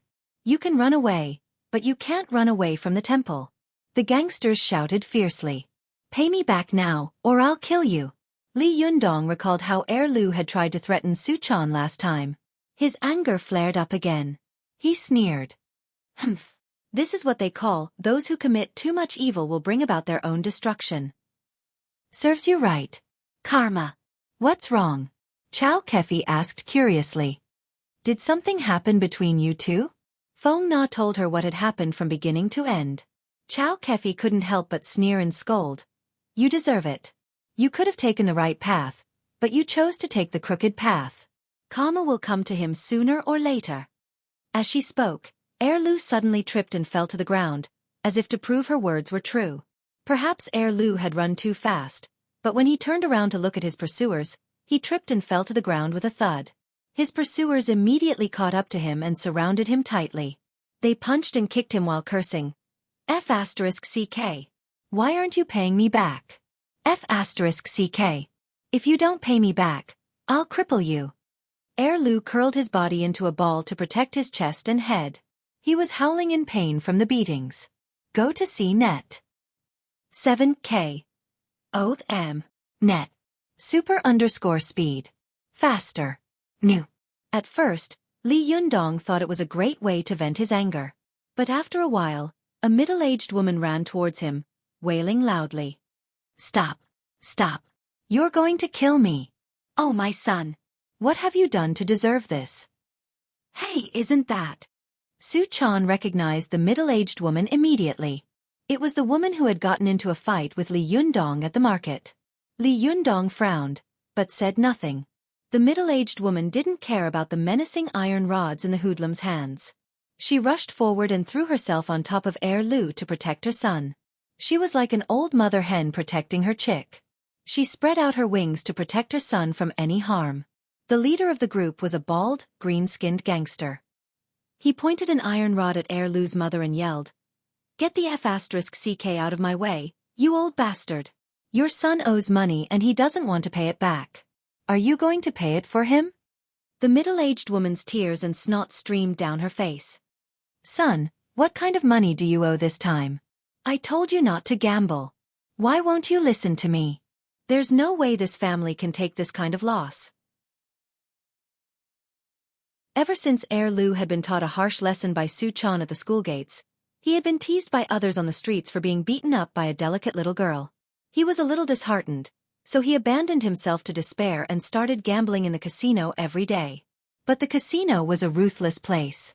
9 out of 10 gamblers lost. In just a few days, he was in a lot of debt. At first, he could still ask for money from his family, but his mother found out and stopped giving him money. So Lu started stealing things from the house and selling them. But now that everything was gone, he was being chased and beaten up on the streets. Lu looked at his mother with a face full of shame. He stammered, I couldn't help it, could I? Mom, if you pay me back, I swear I'll never gamble again. Lu's mother wailed. You've sold all the valuable things in the house. There's only a few plots of land left in the countryside that you can't sell. What else have you not sold? Tell me, do you still want to sell our family's lifeblood? The hoodlum snorted coldly. Oh, you still have a few plots of land in the house? Fine. This kid owes us 180,000 yuan. Let's sell your land as collateral. F***CK. Go back and get the real estate certificate. These plots of land were Lu's family jewels. How could Lu's mother be willing to give them away? She was so agitated that she shouted, Oh my God, what kind of world is this? You want to seize my land in broad daylight? Not only do you force me to gamble, but now you want to force me to die? You're so cruel, I'm going to kill you. After saying that, she rushed toward the gangster with the green skin. The green-skinned thug was furious. He kicked Lu's mother and sent her tumbling backward. He pointed a finger at her nose and cursed, You shameless B***TC. A life for a life, and a debt must be repaid. This is the law of the land. Besides, there's no such thing as forcing someone to gamble. Your son was the one who wanted to gamble, so you're blaming me. Lu's eyes turned bloodshot when he saw his mother being beaten. He charged at the hoodlum like an enraged beast. How dare you hit my mother? I'll beat you to death. The hoodlum was caught off guard and fell to the ground. In his panic, he took a flurry of punches. The hoodlums around him immediately surrounded him. A flurry of sticks hit Lu, and he fell to the ground in a few hits. Lu rolled on the ground in pain and squealed like a pig being slaughtered. His mother felt like a knife was being twisted in her heart. She cried out to the passers-by, "Help! Help!" However, the passers-by either stopped to watch, pointed, or sneered. Not a single person stepped in to help. Not even one person dialed 110. The fickleness of the world and the fickleness of human nature were on full display. Su-chan couldn't bear to watch it and said in a low voice, "Yundong, it seems that he still has some intention to protect his mother. He finally has a Buddhist heart. Help him, right?" Li Yundong was filled with righteous indignation. Even though he was angry at the mother and son. One was greedy and snobbish, and the other was rude and unreasonable. He was even angrier at the fact that these hoodlums were bullying the old and the weak. "Stop it." Li Yundong couldn't take it anymore. He leaped from one side of the road to the other. The hoodlum pointed his iron rod at Li Yundong's nose when he saw that Li Yundong was meddling in his business. F***CK. He yelled. "Where did this punk come from? I'm working here. Get the hell out of here." Li Yundong flew into a thunderous rage and snatched the iron rod from the gangster's hand. With a loud shout and a thunderous roar, he exerted strength in his arms. The muscles on his arms swelled up like steel bars, and he forcefully twisted the 1-foot-long iron rod into a circular iron ring. F***CK me. Is he even human? The eyes of these hoodlums almost popped out of their sockets. Their faces were ashen and their legs were trembling. After Li Yundong twisted the iron rod into an iron ring, he snorted angrily and slammed the iron ring into the ground. There was a muffled thud, and the ground seemed to tremble. The iron ring smashed into the ground and created a small pit. Half of the iron ring was embedded in it. "Say what you just said again if you have the guts." Li Yundong glared at the hoodlum fiercely. These hoodlums had never seen such a ruthless person before. They were so scared that they didn't dare to make another move. The leader of the hoodlums was also shocked by Li Yundong's terrifying strength and took 3 steps back. He shouted fiercely, What do you want to do? Do you know who's behind me?" Li Yundong snorted angrily. "Even if you have the king behind you, you can't bully the old and the weak in public like this." The hoodlum shouted, "Behind me is He Shao of Tiannan. Who in the underworld doesn't know his name? If you dare to touch a hair of mine, I guarantee that you won't be able to survive in Tiannan City for a day." As soon as he heard the name He Shao, Li Yundong became even angrier. He laughed angrily and said, "He Shao? Very good, very good. I happen to have some grudges with him. I won't have any psychological burden when I deal with you later." As he said this, he clenched his fists so hard that they made cracking sounds. He stepped forward and was about to fight. /OM/.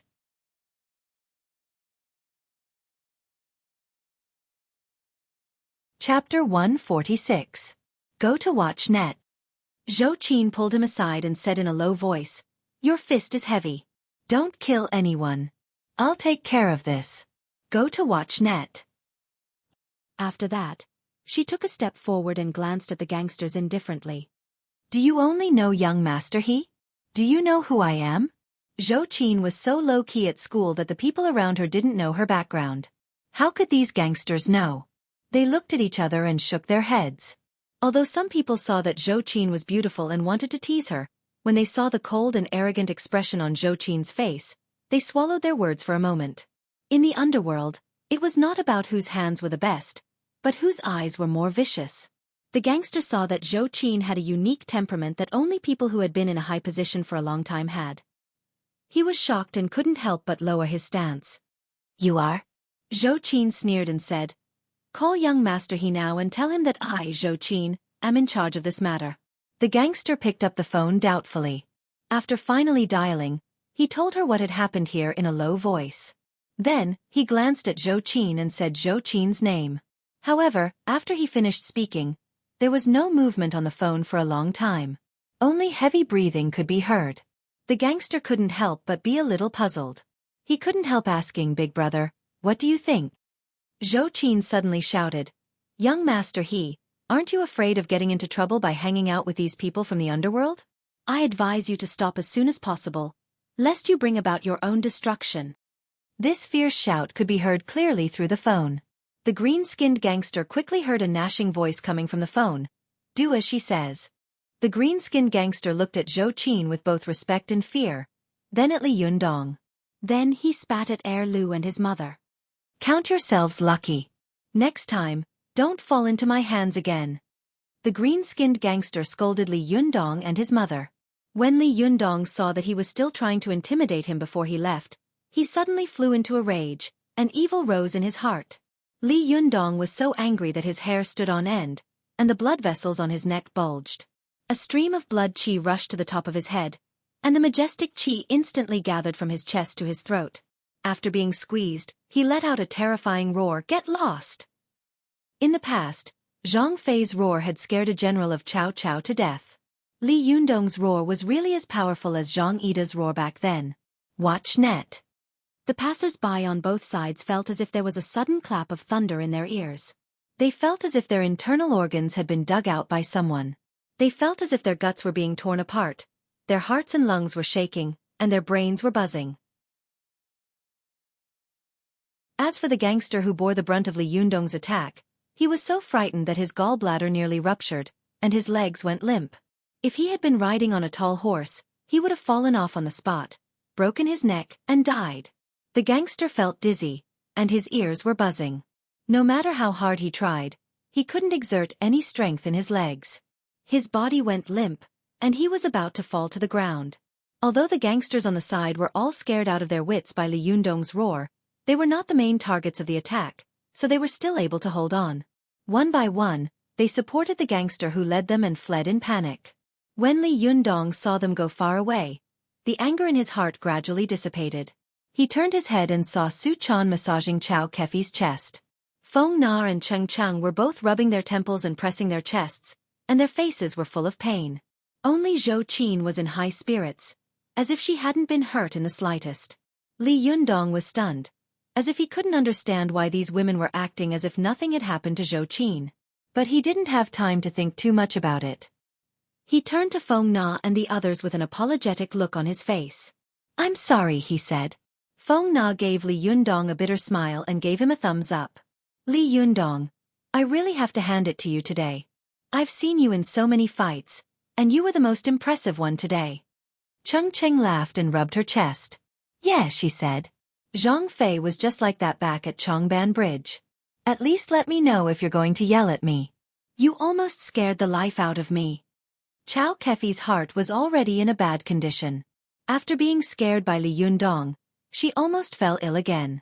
Fortunately, Su Chan was quick to help her stop the disease. She gasped for a while and forced a smile. "Oh my, you're amazing. Today, I finally know what it means to be majestic and like a god. That loud roar almost took my life. That was close, that was close." Just as he was about to say something, Lu's mother suddenly pulled him over. As soon as the two of them arrived, Lu's mother pulled Lu to his knees and kowtowed 3 times to the ground. Lu's mother pulled Lu to his knees and kowtowed 3 times. Li Yundong hurriedly reached out to help them up. Hey, what are you doing?" Lu's mother's face was covered in tears. She slapped herself hard on the face and wailed, "I was blind. I stole $100 from my benefactor. Who would have thought that my benefactor would repay me with kindness? You saved my good-for-nothing son and me. I don't have anything to repay you with, so I'll just kowtow to you a few times." Then, she bent down and kowtowed again. Go to CNET. 7K. Oath M. Rainbow Carrot * literature under learning % super # speed. Update. New. Li Yundong quickly helped her up inside. "Auntie, let's not talk about what happened back then. You and your son should go home now. Just teach your son well from now on." Li Yundong turned his head to look at Lu and scolded him. "Tell me, is there a son in this world who acts like this?" Not only did he not know how to be filial to his mother, but he also caused her to get beaten up in public. A man must have a Buddhist heart. Without it, what difference is there between him and a beast? If it wasn't for your mother, I wouldn't have saved you today. Look at how you were beaten up just now. Your mother would rather they beat her than let these people hurt you. As a 7-foot man, aren't you ashamed? Get up and be filial to your mother. Lu was already feeling guilty, but after hearing Li Yundong's words, he immediately hugged his mother and wailed. Mom, I won't gamble anymore. Lu's mother couldn't help but cry as well. She patted her son's back and said, Good, good. Live a good life from now on. The mother and son hugged each other and cried bitterly. Li Yundong's heart ached when he saw how heartbroken they were, so he said, All right. Stop crying and go home. It's not good to stay here. Besides, you should be thanking her. Li Yundong pulled Xueqi to his side. Lu's mother kowtowed to Xueqi again. This young lady is so beautiful and kind-hearted. She must be the reincarnation of the merciful Guanyin Bodhisattva. I see that you and this benefactor are a perfect match. I hope that you two will have many children and live a life of prosperity. Li Yundong couldn't help but feel embarrassed. Xueqi's face turned red, and Su Chan's heart was filled with jealousy. Lu's mother thanked Li Yundong again, then pulled him up to his feet. Good people, she muttered. There are still good people in this world. Good people will be rewarded. Then, she pulled her son further and further away. The two of them had walked a dozen meters away when Lu suddenly broke free of his mother's hand and ran to Li Yundong. He knelt down with a thud and kowtowed 3 times. His forehead started to bleed. Lu, ate shit and lost my mind. I can't believe that I went against a good person like you. From now on, I will turn over a new leaf. Big brother, if you need anything, just tell me. I don't care if I have to climb a mountain of swords or dive into a sea of fire. If I, Lu, ever frown, I'm not a man. After he finished speaking, he fiercely clenched his teeth and forcefully broke his little finger with a crack. Xueqi and the others were so frightened that their faces turned pale. They let out a cry. Li Yundong was also startled. He stepped forward to check on his mother's injury, but Lu stubbornly jumped up and chased after his mother. When Li Yundong and the others saw the mother and son leave, he sighed and said, Sigh, something happened out of nowhere. I'm so angry that I'm full. Feng Na rubbed her chest for a while and slowly calmed down. She smiled and said, That won't do. You're full, but we're still hungry. Cheng Qing added, Yes, especially after you scared me just now. I'm even hungrier. Li Yundong didn't know whether to laugh or cry. What kind of logic is that?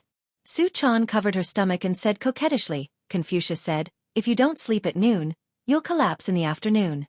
If you don't eat a meal, you'll starve to death. Yundong, I'm going to starve to death.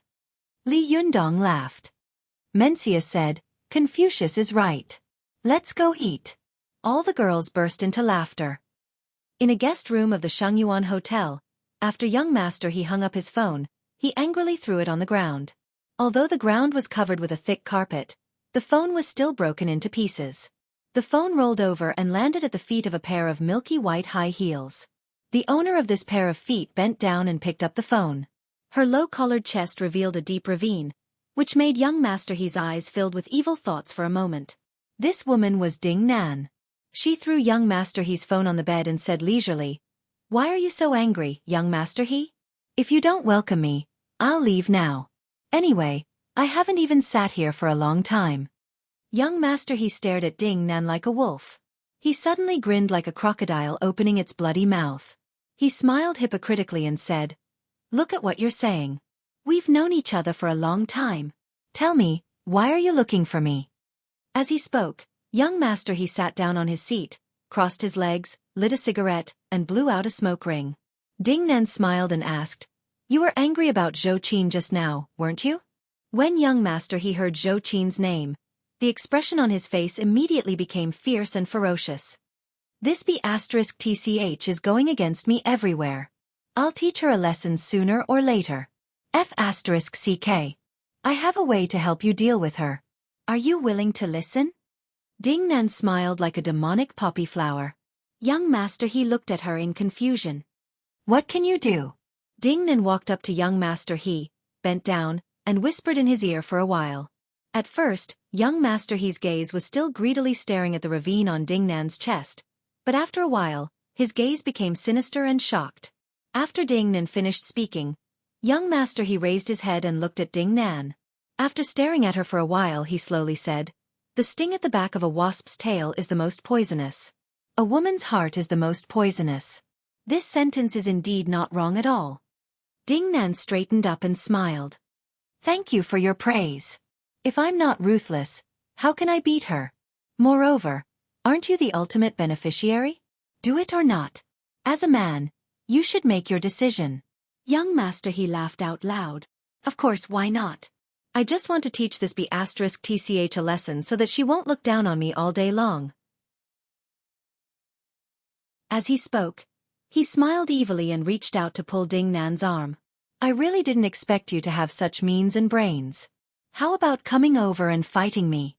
I won't treat you badly." Ding Nan quietly dodged young Master He's claws. She twisted her waist and walked gracefully to the door. Then she looked back and smiled. "Thank you for your concern, young Master He. I think it's better for me to keep a distance from you now. Otherwise, Xueqi will definitely suspect me." After saying that, she opened the door and gestured to young Master He seductively. "Bye-bye." Then she closed the door and left.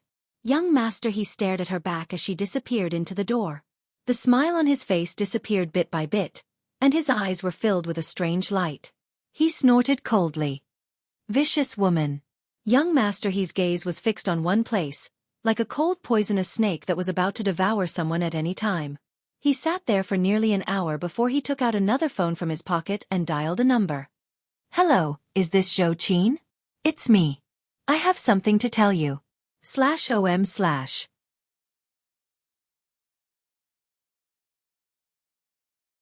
Chapter 147. Go to see Net. Li Yundong and the others filled the Lamborghini to the brim. Because it was a small sports car, they had to climb to the back seat in the convertible state, and they also had to put down the front seat. For a moment, the car was full of people. Except for Li Yundong, who was a big man, the others were all beautiful women, which made the passers-by very envious. Go to see Net. Although Xueqi, Feng Na, and Cheng Cheng were all very slim in the back seat, the small sports car was not good at carrying so many people. Xueqi smiled bitterly at Xueqi and said, "President Qiao, you'd better take me to school. I'll go get the car. I can't stand it." Feng Na also agreed, "Let's eat near the school." Li Yundong smiled and said, "Then let's go to the cafeteria." Xueqi laughed and let go of the steering wheel. She clapped her hands and said, "Good, good. I haven't eaten in the cafeteria for a long time. Let's go and miss it." The people in the car were so scared that they shouted, "Drive carefully." Xueqi quickly grabbed the steering wheel and smiled embarrassedly. "I was too excited. I'm sorry. I've been away from school for too long. I miss the feeling of school." Li Yundong teased, "You think that eating in the cafeteria will save money?" Xueqi said angrily, "Li Yundong, you're wronging me. Do you know how much effort and money I spent to clean up the mess you caused at the Shengyuan Hotel?" Li Yundong hurriedly smiled apologetically and said, "President Qiao is beautiful and broad-minded. I'm sure you won't care about a commoner like me." "A commoner?" Xueqi's expression suddenly became very strange. In her opinion, Li Yundong must be a hidden master. Otherwise, his skills could not be so terrifying. In any case, there was no way he could be such a commoner. "If you are a commoner, then aren't we all commoners?" Xueqi said with a smile. Xueqi added, "Li Yundong, you are at best an unruly person who causes trouble all day long." Li Yundong didn't refute her. He chuckled, hugged Xueqi, and said, "Look, they're all bullying me. Aren't you going to stand up and uphold justice?" Xueqi straightened up in Li Yundong's arms, waved her small fists, and shouted with righteous indignation, "You can't bully Yundong. Only I can bully him." Xueqi's naivety and cuteness made the women in the car burst into laughter. "Watch Net." Li Yundong also laughed and pinched the girl's cheek. The group of people chatted and laughed as they arrived at the school. It was noon, and the afternoon exams had not yet begun. Many students were eating in the cafeteria with books in their arms. Li Yundong couldn't help but feel ashamed of their diligence. "By the way, why didn't you take the exam?" Li Yundong suddenly thought of something and asked. Cheng Cheng chimed in. It's all because they were looking for you. They handed in their papers early. Li Yundong said with a sigh. Alas, this is really unbearable. In fact, I really want to take the exam like you. Zhou Qin smiled and shook her head. Li Yundong, you are really too much. Not only do you not need to take the exam, but you also said such words to annoy us. Look at how hard others study and look at you. You skipped dozens of classes in a semester, and yet you still passed all of them in advance. It's really unreasonable. Li Yundong made an obeisance by cupping his hands and said, You flatter me. But in my opinion, in fact in college I have concluded that the more you study, the more you fail. Feng Na laughed and said, You are really going too far. You don't study yourself, but you are discouraging others' enthusiasm for studying. The group of people chatted and laughed as they walked into the cafeteria. They were all handsome men and beautiful women, so they immediately attracted the attention of almost everyone in the cafeteria. Some of the boys who were eating looked at Li Yundong, who was surrounded by so many beautiful women. Their eyes turned red with jealousy, and they stabbed the spoons in their hands into their rice bowls, as if this could relieve their hatred. Li Yundong found a seat at a large table and sat down. Su Chan, Zhou Qin, Xueqi, Feng Na, and Cheng Cheng followed suit and sat down. For a moment, all the girls around them took their lunchboxes and left their seats one after another, lest they become the green leaves next to the red flowers. Li Yundong was already used to this kind of gaze. He smiled at Feng Na and Zhou Qin and said, You don't believe my theory? I can prove it with mathematical formulas. Feng Na asked curiously, Tell us. Let's see what nonsense you can come up with. Li Yundong chuckled and said, According to your theory, revising equals not failing a subject, and not revising equals failing a subject, right? The three female students, Zhou Qin, Feng Na, and Cheng Cheng, listened attentively and nodded. Li Yundong saw that there was a leftover plate next to him, so he picked up a pair of chopsticks, dipped the other end of the chopsticks in water, and wrote on the table. So revising plus not revising equals not failing a subject plus failing a subject. According to the mathematical method, we can extract the common factor so that we can obtain revising equals failing a subject. Then we can divide the scores on both sides. So, revising equals failing a subject. After that, Li Yundong threw the chopsticks on the table. See, this is how the truth is born. Zhou Qin burst into laughter. She pursed her lips and said, What a fallacy. Feng Na and Cheng Cheng didn't have the consciousness of maintaining the demeanor of a lady from a respectable family like Zhou Qin. They burst into laughter without a care for their image. Feng Na laughed so hard that she pounded the table, and Cheng Cheng rocked back and forth with laughter. Go to see net. 7K. Oath M. Only Su Chan was blinking her eyes, looking from one to the other. She had no idea what they were laughing about. Yundong, what are you laughing at? Su Chan tugged at Li Yundong's sleeve. Li Yundong laughed. We're laughing at our studies. Didn't you get it? Su Chan pouted. Nope. I don't think it's funny at all. Xueqi laughed as well. All right. Let's go get our food first. We're starving. They got up and went to get their food. Everyone in the line was handsome and beautiful, so the waiter couldn't help but give them a generous portion of their food. This caused a storm of protests from the students lining up behind them. Li Yundong, Feng Na said with a smile. If what you just said gets on the forum, I'm afraid half of the students will fail their subjects this year. You have no idea how many people in this school are your fans. So, you have to watch your words and actions. You have to be a role model. Li Yundong laughed. Role model? Okay, I'll sing a song. You can post it on the forum tonight and tell everyone to sing it twice a day. I guarantee that they won't fail their subjects. Zhou Qin couldn't help but laugh. What kind of fallacy is this? Li Yundong looked aggrieved. Why are you talking about me like that? I'm such a pure and honest young man. Look at me, I even wrote my own lyrics to encourage my classmates to pass their exams. How noble and selfless I am. You should present me with a red flag on behalf of the party and the people. Feng Na smiled and said, Don't you already have a red flag? Li Yundong was stunned for a moment. Then he clapped his hands. Yeah, give me a red flag then. Xueqi, who had been listening to their banter with a smile, couldn't help but burst into laughter. Greedy snakes trying to swallow elephants. Cheng giggled and tapped the plate in front of Li Yundong with her chopsticks. Don't talk about these useless things, she urged. Hurry up and sing a song. Right here, right now. I've never heard you sing before. Li Yundong suddenly became bashful. Do you really want to sing? Ahem, ahem. My thing is a little rough.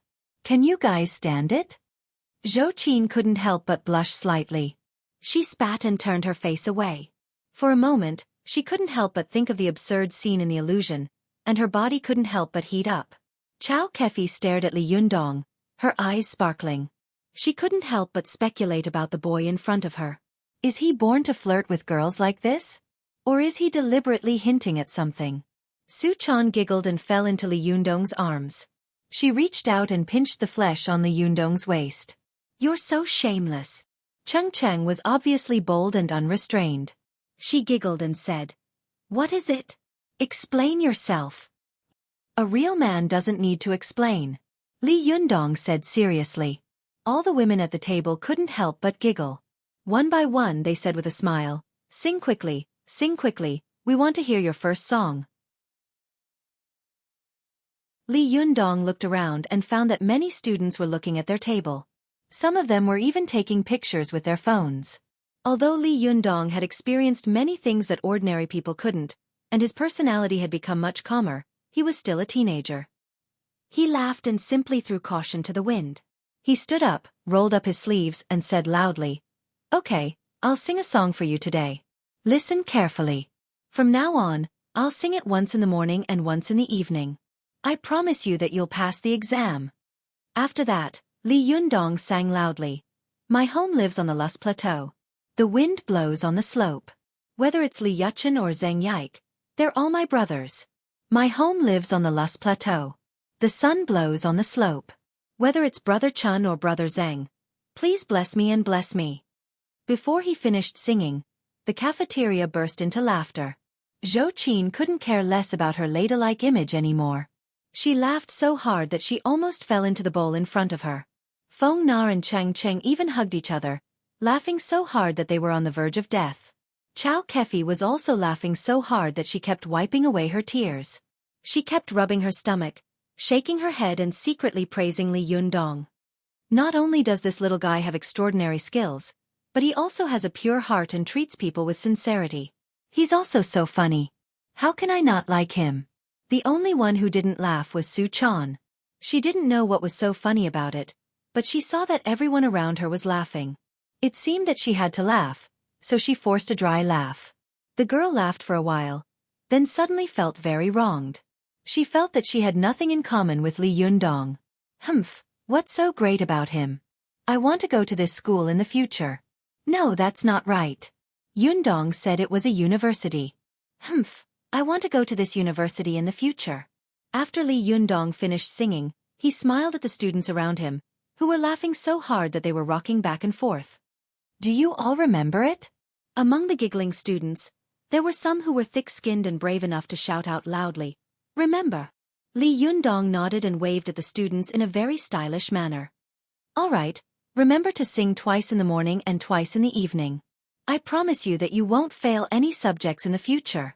The students all agreed loudly, then turned around and started eating again. However, their laughter and conversation couldn't stop talking about Li Yundong, who had just sung passionately. No one knew why a youth who was usually low-key and ordinary would suddenly become an influential figure, who would be the center of attention no matter where he went. But at this time, no one was going to look back on this matter. They were more interested in what kind of wonderful conversation topic Li Yundong had brought them. Even Li Yundong himself didn't know that this song, Believe in Brother Chun, Believe in Brother Zhang, Don't Fail Subjects, had quickly become popular throughout Tiannan University and became the unofficial school song. It was sung all year round when it came to exams. After greeting the students around him with a smile, Li Yundong sat down. Feng Na fell into Cheng's arms with a smile on her face. She panted and said, Li Yundong, stop it. My intestines are going to break from laughing. Are you going to let me eat or not? Li Yundong said innocently, It's not that I want to play. You guys asked me to sing. Xueqi was about to say something when she suddenly heard a weak voice next to her. Li Yundong, hello? Can we sit down here? The table of handsome men and beautiful women turned their heads in unison and looked in the direction of the voice. Li Yundong took a look and saw two girls standing in front of the table. They were beautiful and looked exactly the same. Their clothes were the same, but the headbands on their heads were different. One was wearing a red headband, and the other was wearing a blue headband. They were the beautiful sisters Deng Yu and Deng Jiao, whom he had met before. /om/.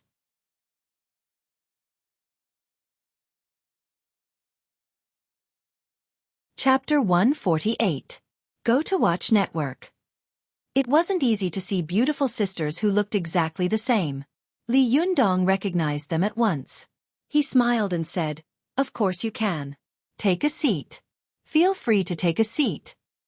Wow, that's great. Sister, I told you it would be fine. The girl with the red headband laughed and turned around to tug at the girl with the blue headband. Watch net. Net. Super _ speed. New. The girl with the blue headband smiled shyly, and a trace of shyness flashed in the corner of her eyes. Li Yundong smiled and nodded at the girl with the red headband. You're Deng Yu, right? Deng Yu blinked at Li Yundong and said with surprise and joy, You still remember me? Li Yundong smiled. You two are so eye-catching. How could I forget you? And my Suchan offended you. Don't mention it again, Suchan said, holding Li Yundong's arm. I didn't do it on purpose. You're so annoying. Li Yundong laughed and rubbed the little girl's head. Deng Yu pulled her sister to a seat and handed a notebook to Li Yundong with a smile. Hee, I'm actually here for your autograph. Li Yundong took the notebook and smiled. Didn't you already sign it last time? I'm signing it for my sister this time, Deng Yu said with a smile. Deng Jiao, who was sitting next to her, suddenly pulled Deng Yu's arm. Deng Yu giggled and said, It's okay. You're not the only girl at school who has a crush on Li Yundong. Deng Jiao's cheeks were so red that it looked like they were about to drip blood.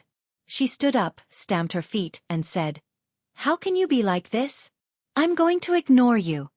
Then she covered her face and ran out. Li Yundong shook his head and smiled. How can you treat your sister like this? Here you go. Is there anything else I can do for you?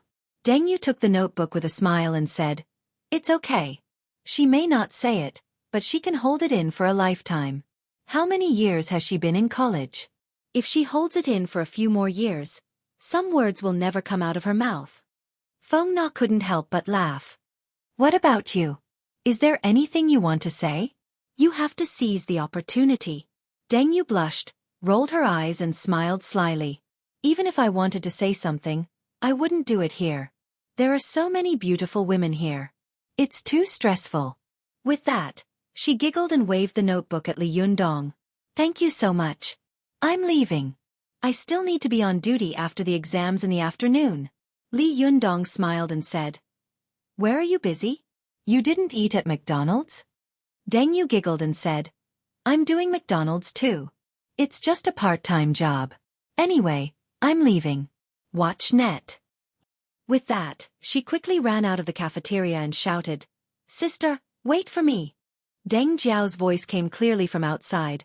I don't want to wait for you, you're so annoying. Li Yundong and the others looked at each other and smiled. Xueqi suddenly whispered to Suchan, So many beautiful girls like Li Yundong. Aren't you jealous?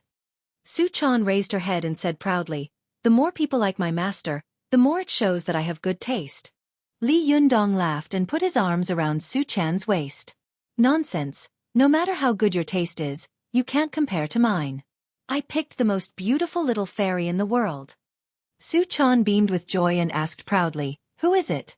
Li Yundong tapped the little girl's nose and said, Of course it's you, little fairy. Suchan giggled, without a nose or eyes. The young couple acted as if there was no one else around, but Xueqi and the others had to suffer. They all lowered their heads and pretended to eat, but in their hearts, they were secretly sad. After dinner, Li Yundong asked Xueqi, Is the banquet you mentioned today? Xueqi smiled and said, Yes, we'll leave in a while. Li Yundong pointed at Suchan and said, That's not a problem, but I have to take her with me. I won't go anywhere without her. Xueqi frowned in her heart, but she was shrewd and didn't show it. She just smiled and said, "Aren't you two a little too affectionate? Let's go together." "It doesn't matter. Let's go." Li Yundong turned to look at Zhou, Feng Na, and Cheng. "What about you guys? What are you going to do later?" Coincidentally, as soon as Li Yundong finished speaking, Zhou's cell phone rang. She picked up the phone and listened, and the smile on her face suddenly disappeared. She said with a cold face, "What do you want from me?" As soon as Zhou's face fell, everyone at the table felt that the air around them seemed to have dropped a few degrees. Li Yundong and Su Chan looked at each other. Zhou after a while, Zhou finished listening to the phone with a cold face. After hanging up, she reluctantly smiled at Li Yundong and said, "Sorry, I have something to do. I have to leave first." After that, she nodded at Xueqi, Feng Na, and Cheng, then quickly walked away. When Feng Na and Cheng saw that Zhou had left, the atmosphere at the table suddenly became strange. Cheng pushed Feng Na's arm, and Feng Na said with a smile, "I've also finished eating. We have an exam in the afternoon, so I'll go back and rest first." Li Yundong smiled and waved at Feng Na and Cheng. "Thank you for today." Feng Na and Cheng also smiled and waved back, then left together. After watching the two of them leave, Li Yundong said to Xueqi, "Isn't it a little too early for us to go now?" Xueqi smiled and said, "It's okay. I'll take you to change your outfit first." Li Yundong suddenly remembered the shopping spree that had made him bankrupt and vomit blood. He couldn't help but smile bitterly. "I have a good outfit, but I don't dare go back to get it. What's going on?" Xueqi asked in confusion. Su Chan secretly pinched Li Yundong's arm, signaling him not to reveal anything about the cultivation world. Only then did Li Yundong wake up and change the subject. "Nothing, let's go now." The three of them left the school gate, got into Xueqi's flashy sports car, and ran toward the city center. At this time, in a car with a red flag near Tiannan University, Ziyuan was holding an antique glass mirror in her hand and looking at it attentively. In this ancient mirror, the scene of Li Yundong, Su Chan, and Xueqi talking and laughing in the car was reflected. Ziyuan's expression was indifferent, as if she were an otherworldly master, indifferently looking at all the people in the world, watching the threads of shackles and fate entangled together.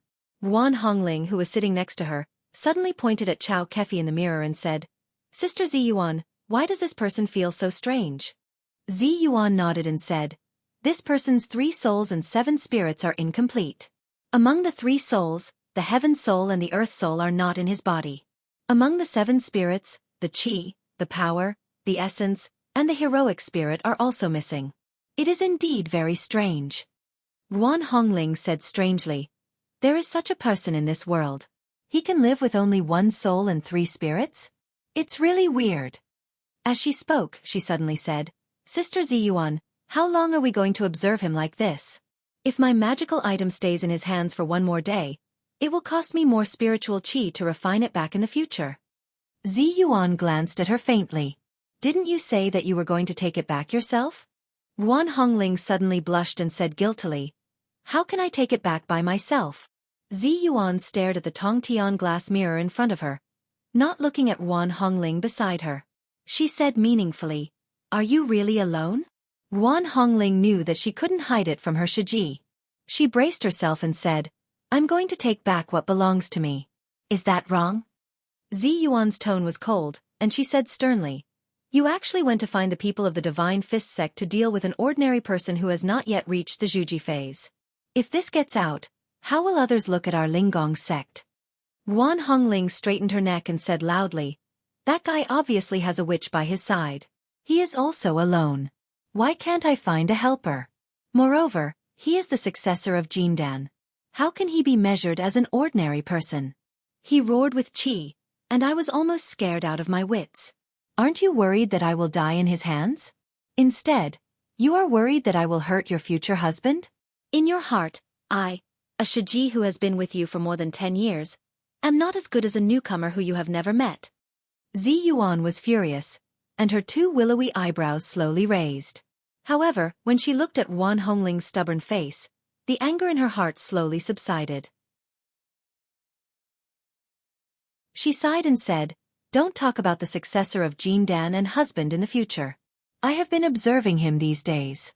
I only feel that this person is obsessed with love and can't see through the suffering of the world of mortals. Although he has the help of Jean Dan, it will be difficult for him to become a great person in the future if he indulges in a pile of powder all day long." Ruan Hongling was overjoyed and echoed loudly, "Yes, yes, what future can a pervert like him have? Sister Zi Yuan, don't observe him anymore. We have observed him for long enough, and we have seen him clearly enough." Zi Yuan shook her head and said, "It is difficult to draw a tiger's bones. You may know a person's face, but not his heart. Didn't you say before that this person is a lecherous evil person? But didn't you also see him roaring in the street for an old woman? It can be seen that this person is still quite brave and chivalrous. As long as there is chivalry in a person's heart, he will not be too bad. Even if he goes on a crooked path, he can still turn over a new leaf." Ruan Hongling couldn't help but say angrily, "You are just protecting him. I really don't know what is so good about this person that you are so protective of him." Zi Yuan was not angry. She sighed faintly and said, "I also want to know what is so good about him that he made Master leave such a psalm." Ruan Hongling said angrily, "Psalm? Psalm. 10 years ago, when Master died, he left behind this psalm. Since then you have been like a devil. Our Linggong sect has declined to the point where we have been bullied by other sects of the same sect, but you have not said a word. As soon as you heard that Jean Dan had appeared, you immediately went down the mountain. How can there be a Xueqi like you in the world? Your little Xueqi has been bullied and her magical item has been taken away. Instead of helping her get it back, you are speaking up for the enemy." Zi Yuan was silent for a long time. She reached out and wiped the surface of the Tongtian glaze mirror in front of her. Suddenly, the smoke and shadows lingering on the mirror disappeared. She said, "Don't worry, I will help you get your magical item back tonight." Ruan Hongling was overjoyed and hugged Zi Yuan's arm. "That's my good Xueqi. By the way, you must help me teach that lecher a lesson." Zi Yuan did not respond to Ruan Hongling's words. She raised her head and looked ahead with deep and misty eyes, as if she wanted to see through the thick fog of the mortal world to her future destiny and path. After a long time, Zi Yuan said faintly, "By the way, I also want to get in touch with this Jean Dan successor and see what kind of person he is." Ruan Hongling was extremely angry when she heard this. She thought to herself, "So you did it for that guy. Xueqi, Xueqi, what is wrong with you? I am so angry.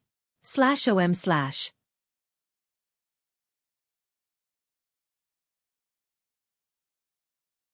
Chapter 149. Go to watch net. Xueqi had ulterior motives in asking Li Yundong to accompany her to the banquet. In her opinion, Li Yundong not only had superb skills and unpredictable kung fu skills, but also had an outstanding appearance and temperament.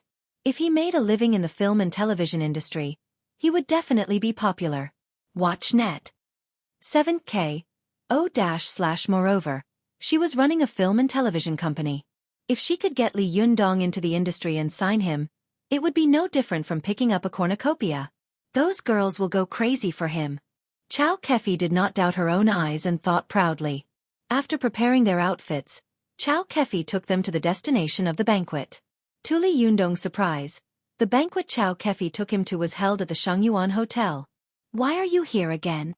Li Yundong couldn't help but smile bitterly. Xueqi smiled bitterly and said, "If the production team wants to set it here, what can I do?" "The production team?" Li Yundong asked in confusion. Xueqi parked the car in front of the hotel and handed the keys to the valet. Then, she led the two of them into the hotel. As soon as the three of them entered the hotel, they immediately attracted the attention of the surrounding people. They were all guessing who this young man who was surrounded by two beauties, one big and one small, was. Li Yundong looked around and said with a strange expression, "Why do I feel like they're looking at me like they're looking at a Japanese devil?" Xueqi tried to hold back her laughter. "Last time, you made their bathroom look like a demolition team. How could they not be wary of you?" Li Yundong smiled awkwardly and said, "That was just an accident." Su Chan was wearing a rose-red pleated dress that Xueqi had chosen for her. She looked elegant and charming. This was the second time she had come to this star-rated hotel. Although her eyes were still very curious, Her expression was no longer timid and immature. She followed Li Yundong closely, swaying with each step. Her every movement revealed a peerless and enchanting temperament. Although Xueqi herself was also a rare gorgeous beauty, she thought that compared to Su Chan, she lacked the unique purity and beauty of a young girl. When these different temperaments appeared on a woman at the same time, she must be a peerless seductress who could turn all living things upside down. If only Su Chan could also enter the film and television industries. Xueqi sighed in her heart. Otherwise, she would definitely become a big star all over the world. Unfortunately, Xueqi knew very well that this was impossible. Although she hadn't known Li Yundong for a long time, Xueqi knew that although Li Yundong looked easygoing on the outside, he was a man with his own bottom line and principles. Moreover, he spoiled Su Chan very much. He would never let Su Chan get involved in the big vat of the film and television industry. Go to see. If Li Yundong only entered this industry on his own, it would be fine. With his strength and Xueqi's means, there would be a day when he would stand out. But if Su Chan entered this industry, it would definitely attract the coveting of all parties. Which man wouldn't want to have Su Chan for himself? All kinds of thoughts flashed through Xueqi's mind. She patted Li Yundong on the shoulder and pointed to a large banquet hall on the west side of the hall. Hey, over there! Li Yundong looked over and saw a red and black sign at the entrance of the large banquet hall. Sword Rain Jianghu, Kickoff Celebration Ceremony. Don't tell me you put this up for auction? Li Yundong asked with a smile. Xueqi laughed. How could I have so much money? Nowadays, how can a TV series be filmed without an 8-figure sum? If I had so much money, would I have been chased so badly by the debt collectors? Li Yundong asked in confusion. Then what is this? Xueqi laughed. I'm the producer. The producer is someone else. Oh right. When we go in later, I'll tell them that you are friends of the medias. Li Yundong was stunned. No way. Isn't that a blatant lie? Xueqi bumped Li Yundong's arm with her shoulder and smiled slyly. Don't be silly. There will be red packets. Then, she led Li Yundong and Su Chan to the door without waiting for Li Yundong to say anything else. A middle-aged man in his 40s with a crew cut stood at the door. As soon as he saw Xueqi, he laughed enthusiastically. Yo, President Chow, you're early. Xueqi was wearing a black evening gown. Her long skirt touched the ground with a low-cut V-shape. A sparkling gemstone necklace hung on her chest, making her look noble, elegant, sexy, and charming. Xueqi laughed. President Wang is welcoming us personally? How rare. The middle-aged man called President Wang looked at Li Yundong and Su Chan and asked with a smile. Who are these two handsome men and beautiful women? Don't tell me they are newcomers from your company? They are of good quality. Xueqi covered her mouth and laughed. How could I have the luck to sign such good quality newcomers? They are friends of the media. Go to Kanban. President Wang immediately took out 2 red packets and stuffed them into Li Yundong and Su Chan's hands. He smiled and said, Oh, so you are friends from the media. Sorry for not recognizing you. Please come in. Thanks to Xueqi's reminder, Li Yundong had a rough idea of what was going to happen. He accepted the red envelope without batting an eyelid. Su Chan, on the other hand, blinked and stared at the red envelope, not knowing what it meant. Li Yundong quickly cleared his throat and accepted the red packet on Su Chan's behalf. Then, he smiled at President Wang. Sorry, she is a new intern. She doesn't know the rules. President Wang laughed and waved his hand. It's okay. Please come in. After watching the two of them enter the hall, he turned his head suspiciously and thought to himself, Which media do you work for? Why do you have such outstanding looks and temperament? I've never seen you before, but I've never seen you before. However, CEO Wang had never expected that Xueqi would fabricate the identities of these two people. The 3 of them walked into the banquet hall. Xueqi smiled and praised them. Not bad.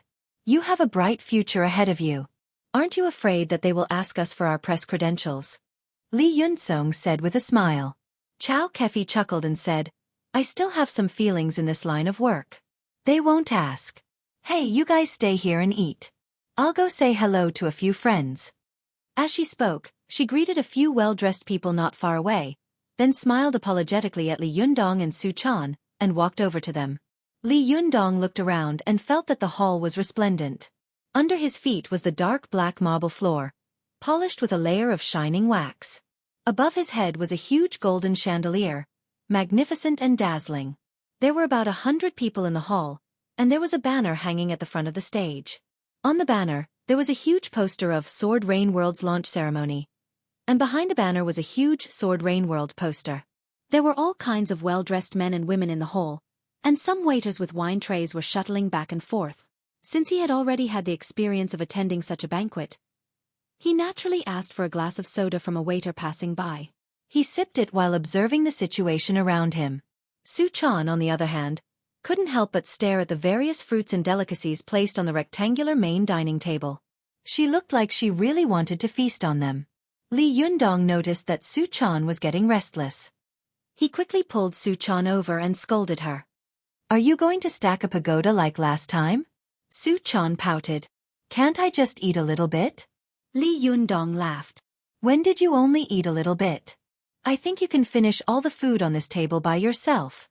Su Chan's eyes lit up. "Can I finish all the food on this table?" Li Yundong rubbed his temples helplessly. "I was defeated by you." "Of course not." Su Chan looked at Li Yundong pitifully. "I can only look but not eat? Wouldn't I die of cravings?" Li Yundong scolded her with a smile. "Look at you. You can't eat anything on this table. Haven't you lost enough face last time?" Su Chan snorted. "What's the point of putting it on the table if it can't be eaten? You're so annoying." Li Yundong moved closer to Su Chan and smiled mysteriously. "Just bear with it. I'll treat you to something delicious when we get back." As he said this, he took out 2 red envelopes, rubbed them together and laughed. "We have money." Su Chan's eyes lit up. She grabbed Li Yundong's arm and shook it hard. "Open it. Open it." Ever since Li Yundong had gone bankrupt, their lives had been going from bad to worse. They were short of money. Suddenly seeing that they had money, Su Chan immediately smiled. Li Yundong was just about to open the red envelope to take a look when he heard a strange man's voice coming from behind him. "Hey, isn't this the legendary Master Tan Xue mentioned?" Li Yundong turned around and saw a young handsome man standing together with a fashionably dressed beautiful woman. They were looking him up and down. "You are?" Li Yundong asked, puzzled. The handsome young man was wearing a pure white suit. He was 1.85 meters tall, nearly half a head taller than Li Yundong. Although he was tall and had an extraordinary temperament, when he stood in front of Li Yundong, he immediately felt dwarfed. It was as if he had to look up at the young man who was even shorter than him. The handsome young man had been listening to Tan Xue's gossip. She had seen the horrifying fight between Li Yundong and Lin Youfa in the bathroom last time. He had always scoffed at the incident. Everyone in the circle knows that Tan Xue is a big mouth, right? It's good enough that even 10% of what she says can be trusted. Tan Xue. The handsome young man looked Li Yundong up and down. The loathing and rejection of the same sex made him subconsciously belittle and look down on Li Yundong. He turned around and waved at Tan Xue. "Is this the guy you're talking about?" Tan Xue and Li Yundong had a bit of a dirty relationship. She had always thought that Li Yundong was a pretty boy kept by Xueqi, and only knew how to act cool and pretentious. But after seeing Li Yundong's terrifying skills with her own eyes, she realized that he was not a pretentious boy, but a pretentious hero.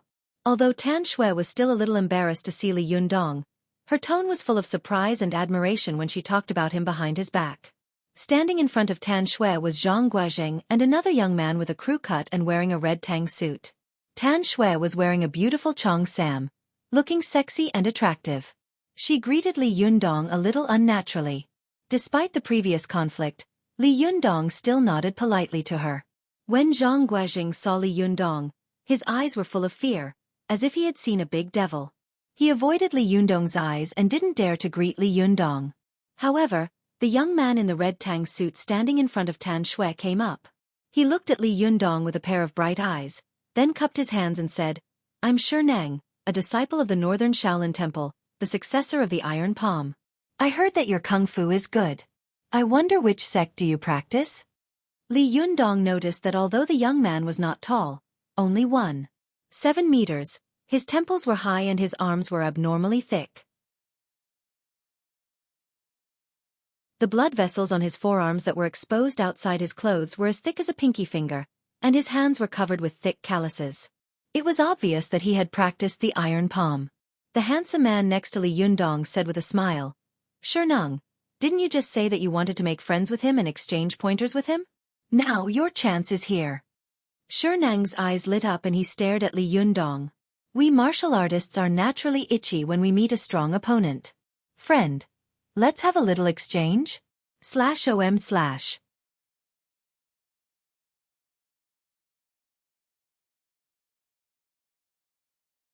Chapter 150. Go to the Internet. Li Yundong didn't know whether to laugh or cry. He felt like he was like the famous Detective Conan. Wherever he went, he would fight with people. However, Conan was a jinx. Wherever he went, people would die. But wherever he went, there would be conflicts and fights. Go to the Internet. Go to the Internet. Could it be that I'm one of the 3 jinxes? Li Yundong laughed at himself in his heart. Li Yundong waved his hand and said, "It's not good to fight here, is it?" Before Shernang had time to speak, the handsome man next to him added fuel to the fire with a smile. "Don't go too far. This place is very spacious, and if the media take pictures, we can hype it up." "Why not?" Li Yundong frowned secretly and looked at the man who had been fanning the flames from the beginning. He said unhappily, "Who are you?" Before the man had time to speak, Suchan suddenly pointed at him and said loudly, "Ah, I know you. You are Guopang." Guopang had been secretly paying attention to Suchan. When he saw that Suchan had recognized him, he was secretly overjoyed. He tried to control his emotions, but he couldn't hide the smug smile at the corner of his mouth. "You know me? Have you watched my TV series?" Suchan nodded like a chicken pecking at rice. Yes. Guopang couldn't help it anymore. He smiled proudly and said modestly, "Alas, it was a film 1 or 2 years ago. It was not good. I let you laugh at me." But his expression was like a proud male peacock showing its beautiful feathers, like a peacock spreading its tail.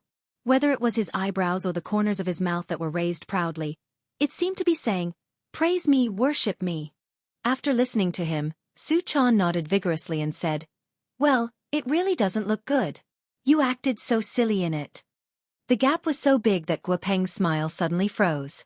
Tan Shui, who was not far from him, laughed out loud. Even the woman standing next to him couldn't help but cover her mouth and snicker. Go to the Internet. Li Yundong held back his laughter, glared at Suchan, and pretended to be angry. What nonsense are you talking about? He pulled Suchan behind him and hit her. Then, he reached behind him and gave her a thumbs up, indicating that she had done a good job. The corners of Guopeng's eyes twitched. He forced a dry laugh and said, "I already said it was taken in the past. It's very immature. See." After that, his eyes fell on Li Yundong again and he said, "Tan Shui tried her best to praise your skills in front of us.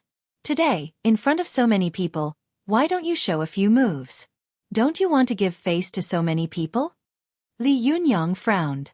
Before he could say anything, Shernang smiled and said, "If you're afraid of getting hurt, we can fight with words." Guopang immediately asked, "What is a battle of wits?"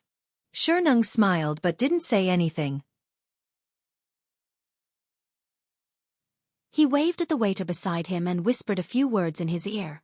The waiter nodded and quickly walked away. After about a few minutes, the waiter came over with a rattan cup made of rattan. "Is this it?" Shernang took it with a smile and said, "Yes, thank you." As he spoke, he handed over a 50 yuan tip. The waiter took it with a smile and turned to leave. Shernang shook the rattan cup in his hand at Li Yundong and smiled. He was not in a hurry to explain. He held the rattan cup full of holes with both hands, called a waiter, and said to the waiter, "Please bring me a bottle of water." The waiter was puzzled, but he still did as he was told. He went to the cabinet and took a thermos flask. Shernang said to the waiter, "Pour water into the cup in my hand." The waiter was shocked. Not only him, but even Tan Shui and the others not far away were moved. They all came closer and stared at the rattan teacup in Shernang's hand with wide eyes. Li Yundong looked at Shernang calmly, and his attention was also on the teacup made of small rattan. It was better to say that it was a teacup set than a teacup, because it was full of diamond-shaped holes. Although each hole was only a little big, After the water was poured in, it would immediately leak out. It didn't look like a cup of water at all, but more like a teacup set for holding teacups. Look. Xueqi actually said that he wanted to pour water into this teacup set? Wasn't he afraid of scalding his hands? What was this guy up to? The waiter hesitated and didn't dare to pour water into the rattan cup full of holes. Xueqi smiled and tried to persuade him, but the waiter still shook his head and didn't dare to. Xueqi couldn't help but glare at him and shout in a low voice, "If I tell you to pour it, then pour it. If something happens, it's my own business." Although Xueqi practiced external martial arts, his body was full of essence and qi. With this glare, the waiter trembled all over. He subconsciously picked up the water bottle, pulled out the cork, and poured the water into the rattan cup. Color.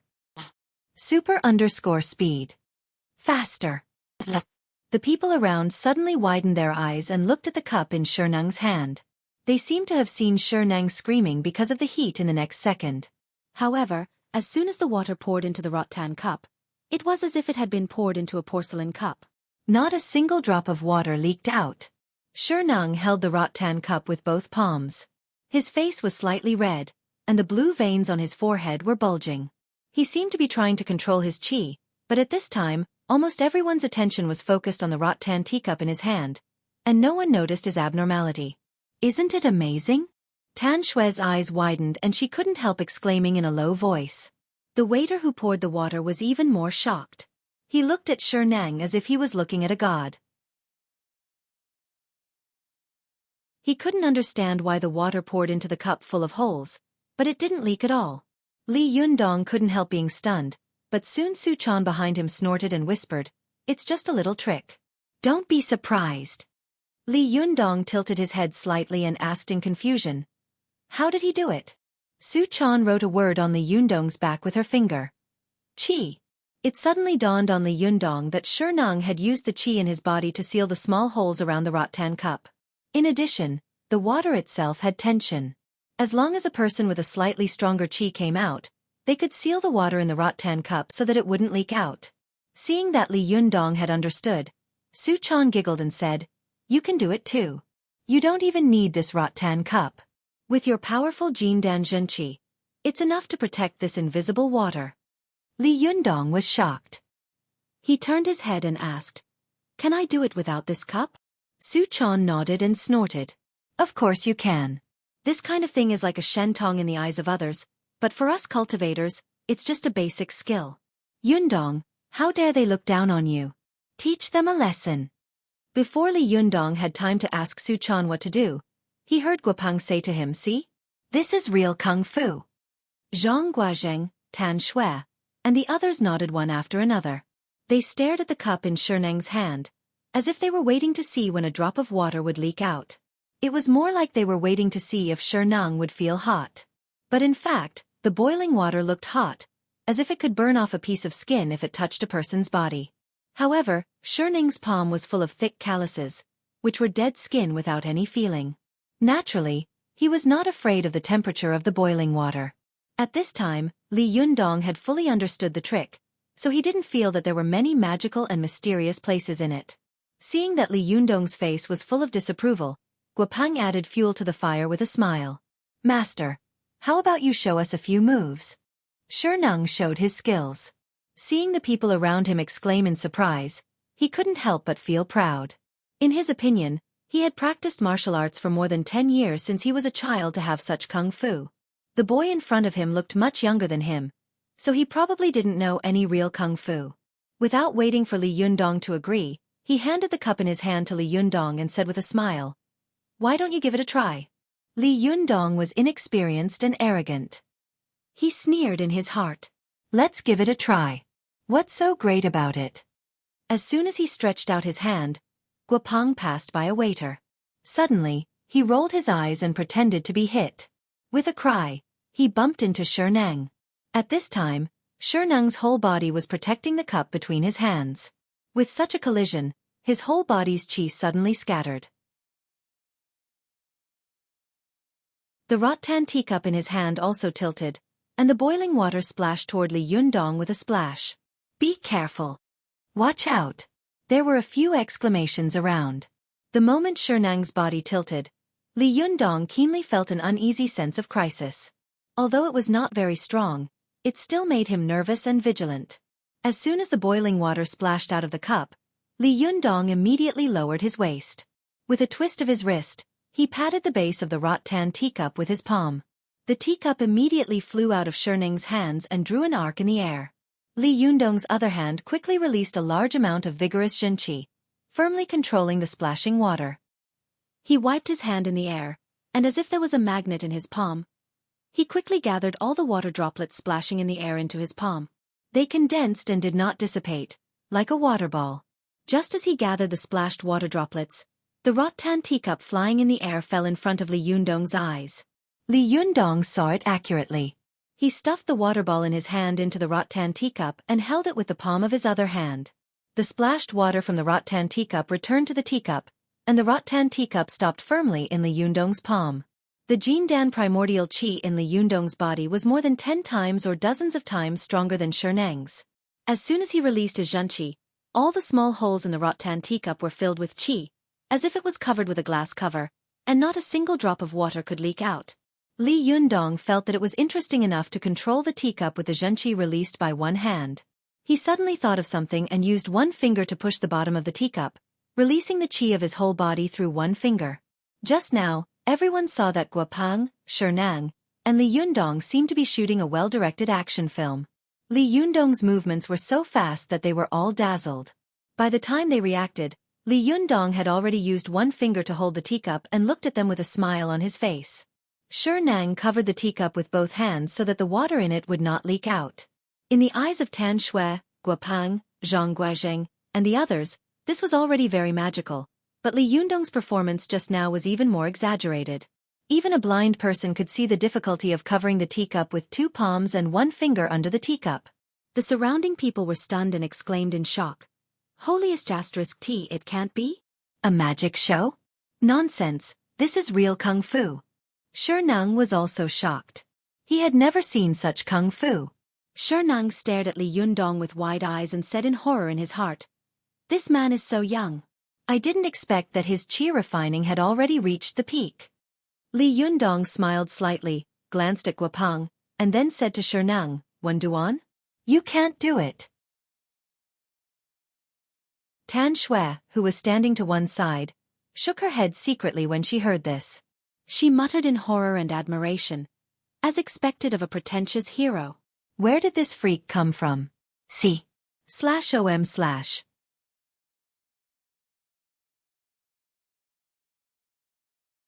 Chapter 151. Go to Watch Network. After all, Li Yundong was young and aggressive. His words made Shernang's face suddenly turn red. Go to Quan Net. 7K. Oath M. Net. Super_speed. More. New. As a Shaolin disciple, Shernang joined the film and television industry. He had a good image and excellent kung fu. Although he entered the industry as a martial arts master, he was quickly noticed by the director and was regarded as a potential stock of the new generation of martial arts stars. It didn't matter if he lost the battle of culture at such a banquet, but he couldn't accept such a thing being said to him. Everyone in the entertainment industry had a big mouth. If they said something here today, it would immediately spread to everyone's ears tomorrow. Shernang thought to himself, if this gets out, how can I survive in this circle in the future? No, I must get back at him today. Although the qi refining realm Li Yundong had shown shocked Shernang, he didn't think that Li Yundong could beat him.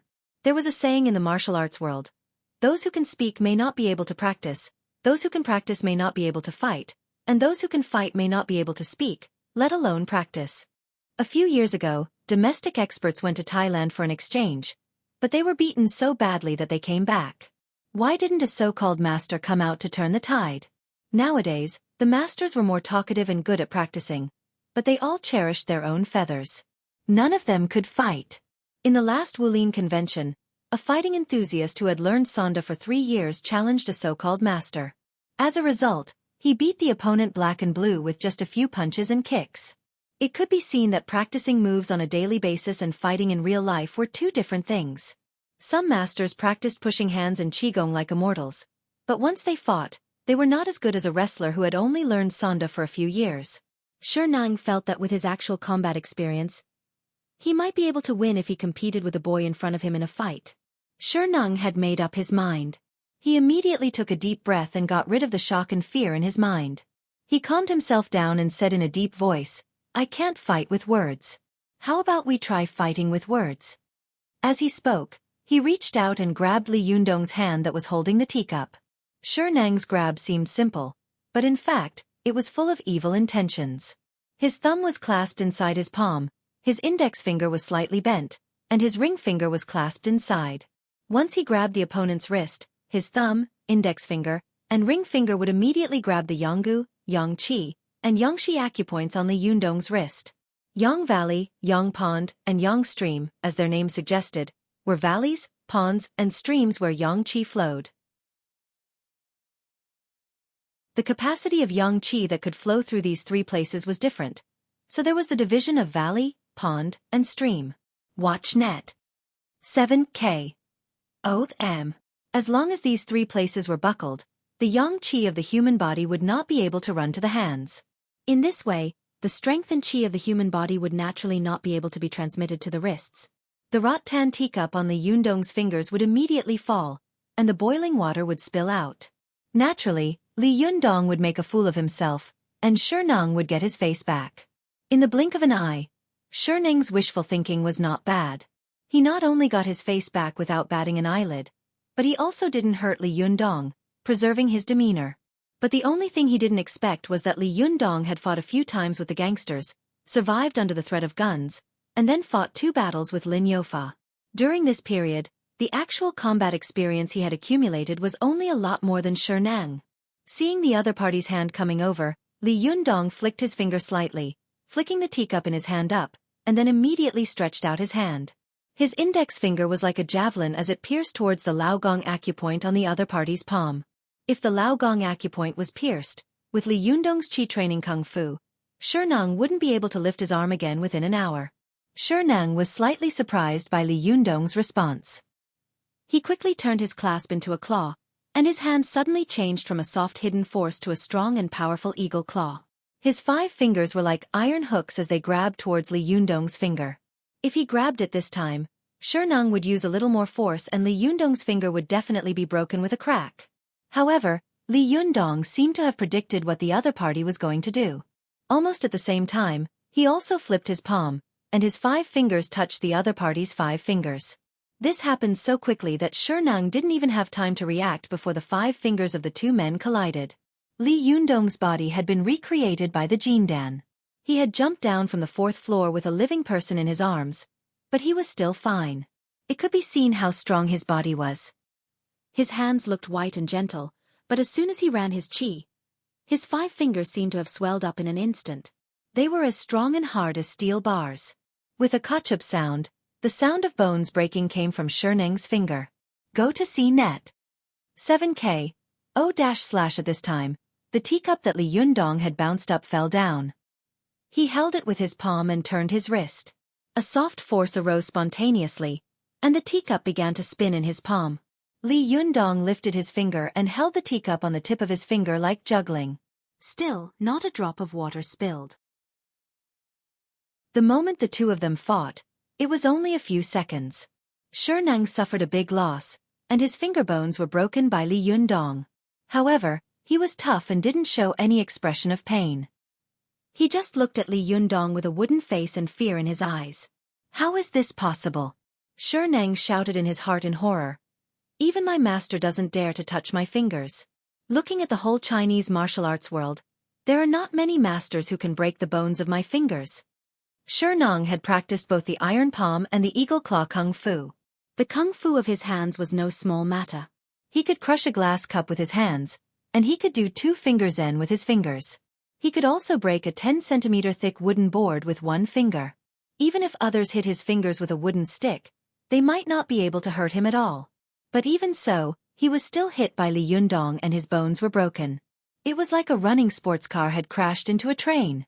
At this time, the fight between Li Yundong and Nang had attracted the attention of many people at the banquet. Many guests watched Li Yundong's acrobatic performance and applauded one after another. They didn't know the knowledge and killing intent hidden in the fight between Li Yundong and Shernang. And they didn't know how terrifying this young and handsome man was in Shernang's heart. This man is so young, but his kung fu is so powerful. I really don't know which sect of kung fu he practices, and which famous teacher taught him. Shernang lowered his arms, using the sleeves of his tang suit to cover his slightly trembling fingers. Li Yundong was well aware of Shernang's seemingly casual attacks just now, but in fact, they were merciless. He glanced at Shernang and said lightly, "How about it? Are you convinced?" You can't fight with words, and you can't fight with martial arts either." After that, Li Yundong turned his head and looked at Guopeng, who had an unnatural expression on his face. He said sarcastically, "Now you know if I have real kung fu or not. Or do you want to try it yourself?" Guopeng's face was ugly, and his lips were wriggling. No one knew what he was saying. Tan Xue smiled and came to smooth things over. She took the initiative to lean against Li Yundong's side and threw herself into his arms. She giggled and said, "Handsome, you are really powerful. I really don't know how you practiced kung fu at such a young age. Do you have time to teach me?" As she spoke, her snow-white thigh, which was exposed from the slit in the Chong Sam, rubbed against Li Yundong's leg intentionally or unintentionally. Xueqi, who was not far away, had been paying attention to Li Yundong's movements. She saw that there was some conflict between Li Yundong and Shernang, but she didn't stop it. In her opinion, this was more conducive to promoting Li Yundong. Sure enough, the director who was chatting with her also noticed the conflict between Li Yundong and Shernang. Director Zhang, who was a little famous in the circle, laughed and said, "The little friend you brought seems to have a little friction with Shernang." Xueqi smiled and said, "He's a young man. It's normal." While the two of them were talking, Li Yundong had already defeated Shernang twice. His amazing performance left the director tongue-tied for a long time. After a while, he slapped his thigh and said regretfully, "Why wasn't there a camera just now?"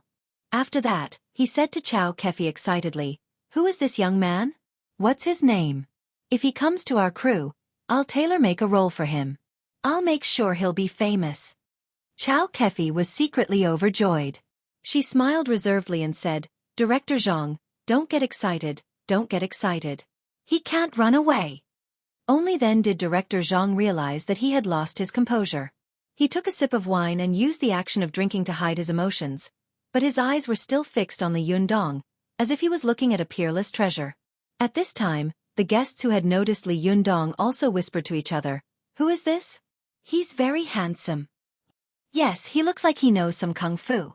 He looks very strong. He doesn't just look strong.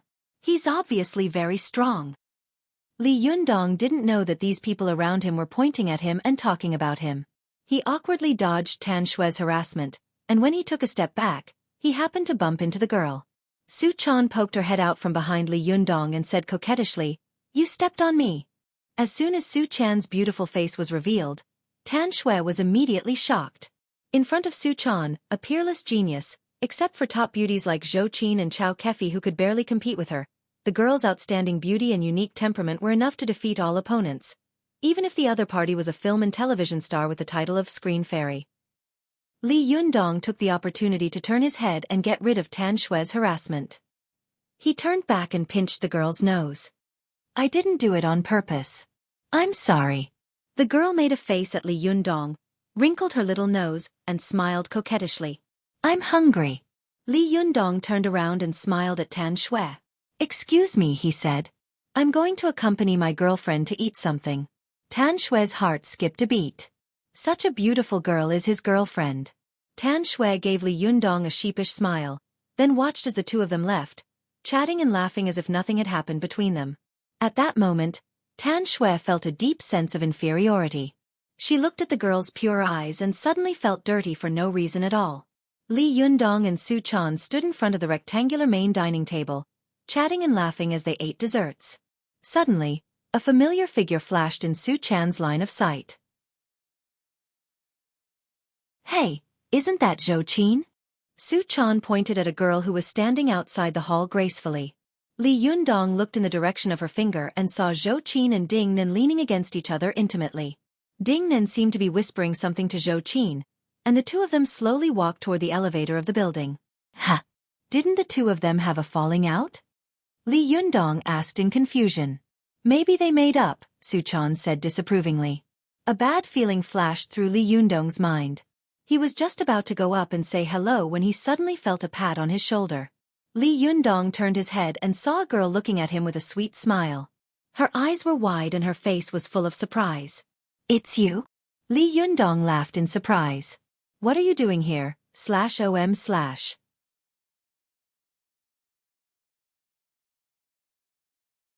Chapter 152. Go to see Net. The girl standing in front of Li Yundong was none other than Deng Yu, whom he had met in the cafeteria at noon. This beautiful twin sister was wearing a milky yellow waitress uniform, which made her figure appear graceful. Her usual youthful and inexperienced student aura was covered up by the well-ironed uniform, and she had the temperament of a uniformed girl out of thin air. Go to see Net. 7K. Oath M. Net. Super_speed. More. New. Deng Yu's eyes curved into arcs. I'm the one who should be asking you. Why are you here? Li Yundong laughed and pointed at Xueqi, who was not far away. President Chao brought me here to broaden my horizons. Deng Yu glanced at Xueqi and suddenly covered her mouth with her fingers.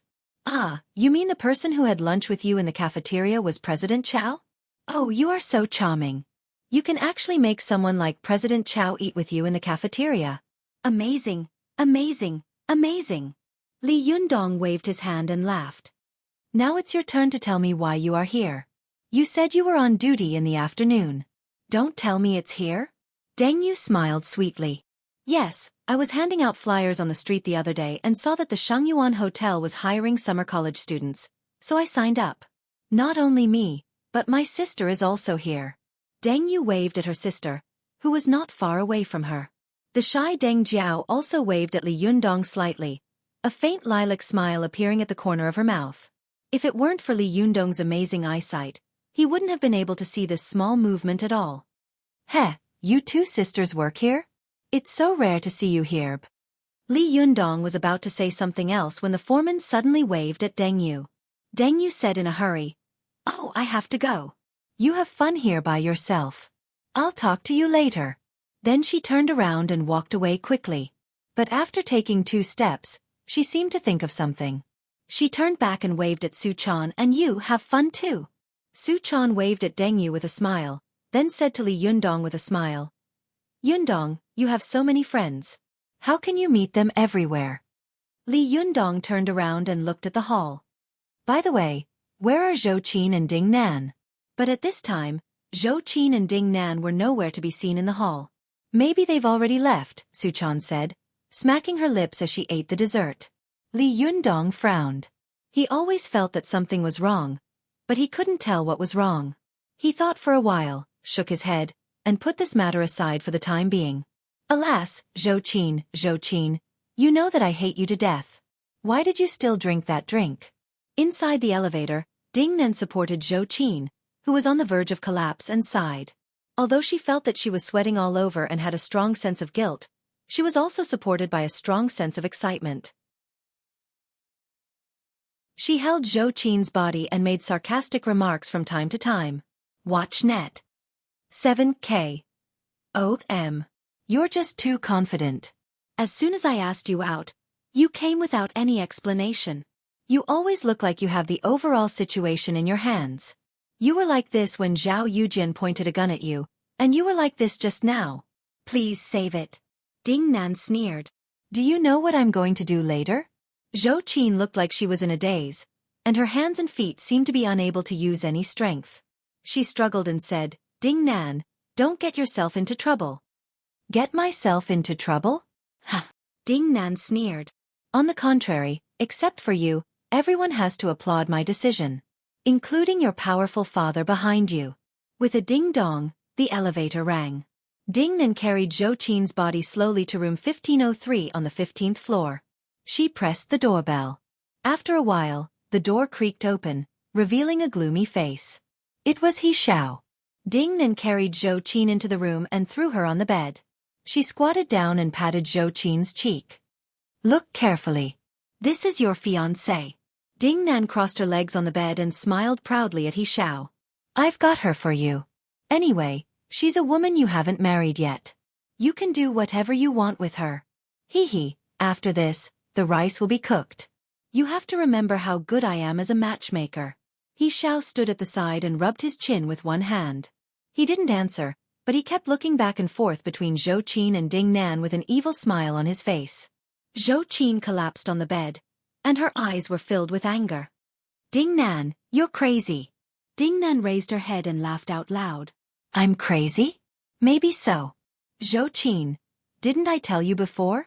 An excellent man is like a treasure without an owner. Any woman wants to take it for herself. This is a war. Since it's a war, we have to be unscrupulous and merciless.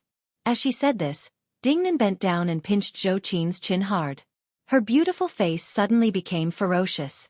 She lowered her voice and roared like an angry lioness. You taught me this before, Zhou Qin. In the past, you asked me to be your shield. Now, it's your turn to taste what it's like to be insulted. Zhou Qin gritted her teeth and said, Aren't you afraid that I'll take revenge on you later? Revenge? Ding Nan laughed out loud. She took out a check from her bag.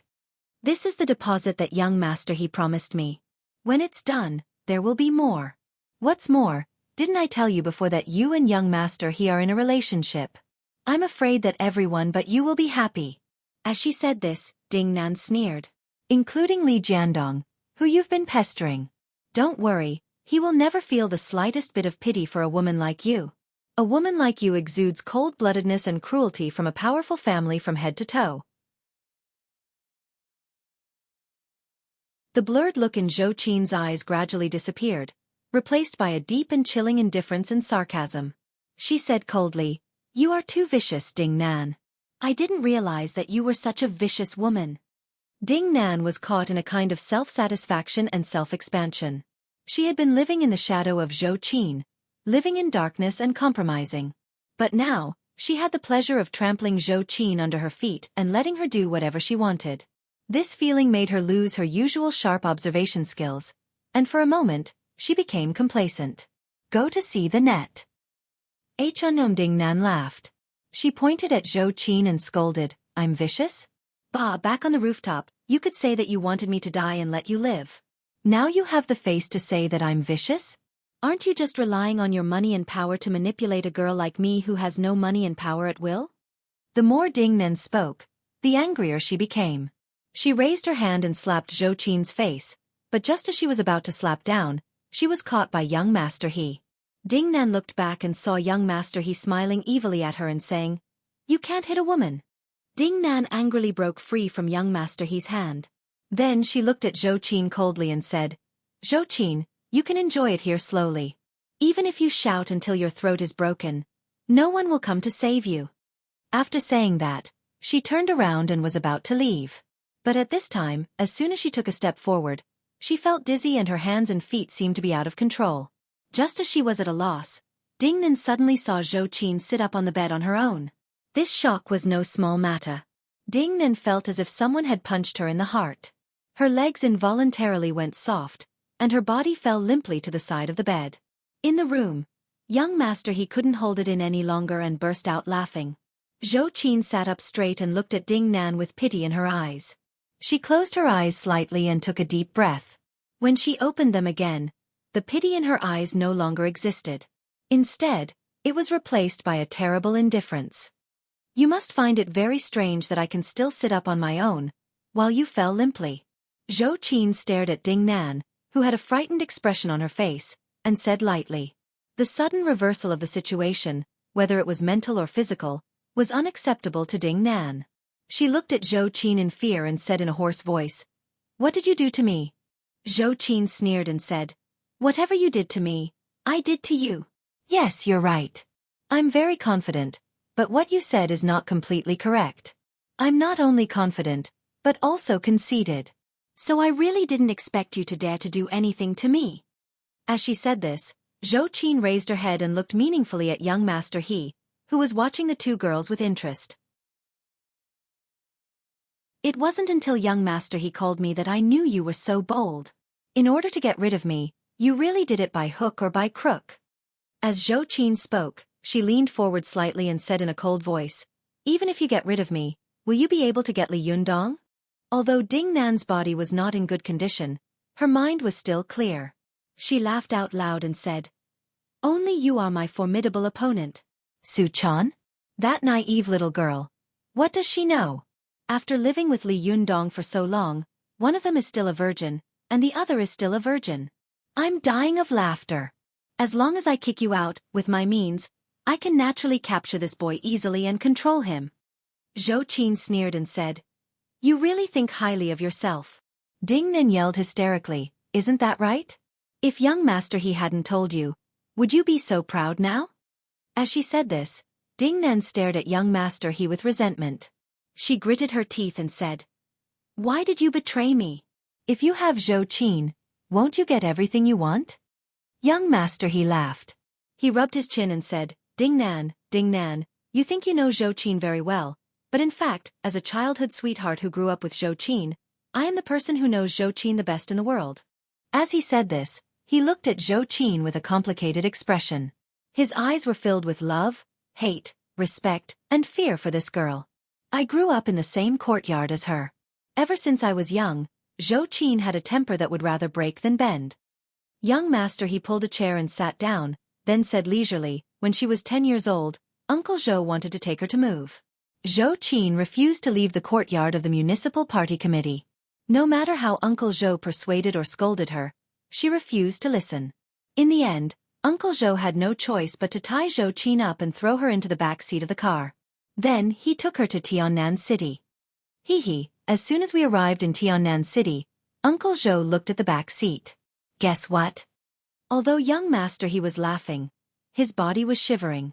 He sneered and said, Zhou Qin used her teeth to bite the rope that trapped her wrist. In the end, her teeth broke and the artery on her wrist was also bitten through. Blood flowed all over her, and even the back seat of the car was soaked. Although Ding Nan hated Zhou Qin to the extreme, she still looked at Zhou Qin in shock. It was as if she could not imagine that a 10-year-old girl would be so cruel to herself. From then on, Uncle Zhou no longer dared to force Zhou Qin to do anything. From then on, I knew that Zhou Qin was a wild horse that could not be tamed with brute force. Her body was more restricted than anyone else, but her soul yearned for freedom more than anyone else. Young Master He's eyes suddenly became very blurred. He let out a long sigh and then said to Ding Nan, even if I use force to have sex with Zhou Qin, what else can I get other than a corpse and then become enemies with the Zhou family? Young Master He sneered and said, You think I'm too retarded, and you think Zhou Qin is too simple. Zhou Qin sneered and said, Why are you saying all this nonsense? As she said this, Zhou Qin glanced at Ding Nan, who was lying motionless on the bed. I'll leave her to you. You can do whatever you want. Young Master He smiled smugly and looked Ding Nan up and down greedily. His gaze made Ding Nan feel itchy and numb all over, as if she was naked from head to toe. Ding Nan's face was pale. She screamed in despair, Don't touch me. I'd rather die than let you touch a single hair on me. Zhou Qin snorted and sneered. She quickly walked to the balcony of the suite and pushed the balcony open. She shouted, You want to die? That's easy. If you really want to keep your chastity now, you can barely get up and jump down from here. This is the 15th floor. If you jump down, you will definitely die. Do you have the guts? Ding Nan's voice suddenly became hoarse. Her dignity was trampled to pieces by Zhou Qin in an instant. Zhou Qin stared at Ding Nan coldly. She sneered and said, Shout as loud as you can. No one will come to save you even if you shout yourself hoarse. After that, she took her handbag and walked to the door. The moment she walked to the door and opened it, Zhou Qin heard a hysterical heart-wrenching curse coming from behind her. The voice and tone were so resentful that it was like the blood in the depths of hell that could not be melted. Zhou Qin, you will die a horrible death. I won't let you off even if I become a ghost. Ding Nan's loud roar came from behind Zhou Qin, as well as the sound of her fighting with young Master He. Zhou Qin had never been afraid of any form of threat. She sneered and was about to close the door, but just as the door was about to close, a desperate cry came from the room. Get lost, you beast, don't touch me. Beast. Zhou Qin's heart suddenly trembled. Her mind instantly flashed with Ding Nan's desperate and fearful expression at the moment she fell from the rooftop, and the words that Li Yundong had said when he was teaching Er Lu a lesson. A person needs to have a trace of Buddha's heart. If a person doesn't even have a trace of Buddha's heart, what's the difference between him and a beast? Xueqi hesitated. Although she had done such a thing under the condition of self-defense, she could face the cold and cruel monster hidden deep in her heart, but she could not face the boy with a pure and innocent smile. If Li Yundong finds out about this in the future, what will he think of me? Will he think that I am a beast without a trace of Buddha's heart? Xueqi suddenly shivered. She gritted her teeth, pushed the door open, and walked in again. She shouted resolutely, "Stop!" Someone asked me, didn't I say that it was the third watch on the second, fourth, and sixth watch? Why didn't I update it yesterday? Alas, I'm so helpless. Why do I always have to explain this problem? I've already explained it countless times. Didn't I explain it at the end of the chapter? The number of eruptions per week is calculated according to the fresh flowers list. If I rank 10th on the fresh flowers list, I will erupt once next week, 9th will erupt twice, and so on. Last week it was 8th, so it was the third watch on the second, fourth, and sixth watch. He was 9th last week, so he had 2 breakouts this week. If he was 10th this week, he would only have 1 breakout next week. If he didn't make it into the rankings, he wouldn't have a breakout. Please, next time don't ask again. Read my message at the end of the chapter. Please, thank you very much. Tang, I cupped my hands and bowed. Finally, there will be 2 eruptions this week, on Tuesday and Saturday. So tomorrow will be the third watch, and it will be a big night. /OM/ Chapter 153. Go to Watch Network. Xueqi's shout stunned young Master He, who was trying his best to peel off Ding Nan's clothes.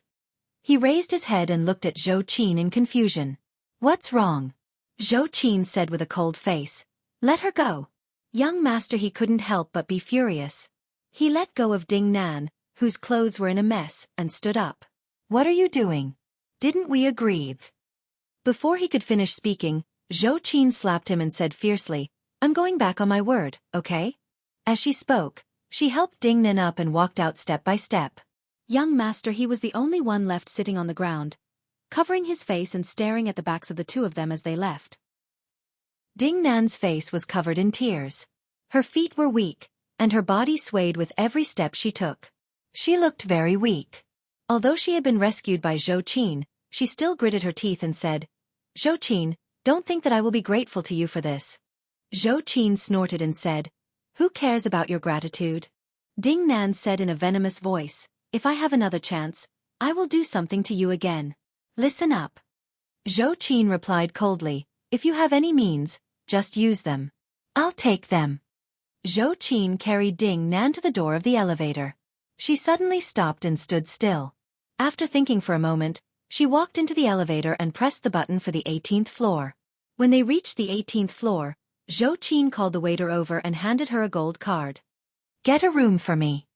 As soon as the waiter saw the gold card, she immediately said respectfully, Hello, you need to bring your ID card to the halls.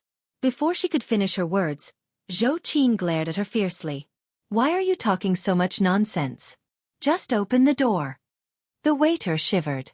She was intimidated by Xueqi's domineering aura and did not dare to say anything more.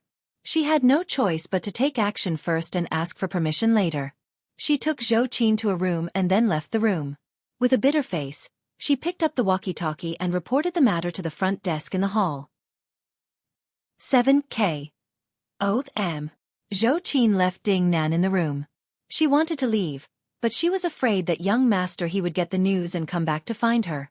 So she sat alone in the seat, lost in thought. Her gaze was sometimes sharp, sometimes gentle, sometimes confused, and sometimes sad. No one knew what this shrewd girl was thinking. On the 15th floor, young Master He, who had watched Xueqi and Ding Nan leave, sat on the ground in a daze. His gaze gradually became sinister and resentful. His chest was heaving violently, and his face was purplish red. After a while, he suddenly jumped up from the ground and roared like a hysterical beast. Xueqi, why do you always have to make things difficult for me? Young Master He smashed everything in the room that could be smashed. Teacups, teapots, phones, lamps. After he smashed a chair until it fell apart, He suddenly crazily smashed the chair towards the plasma TV hanging on the wall.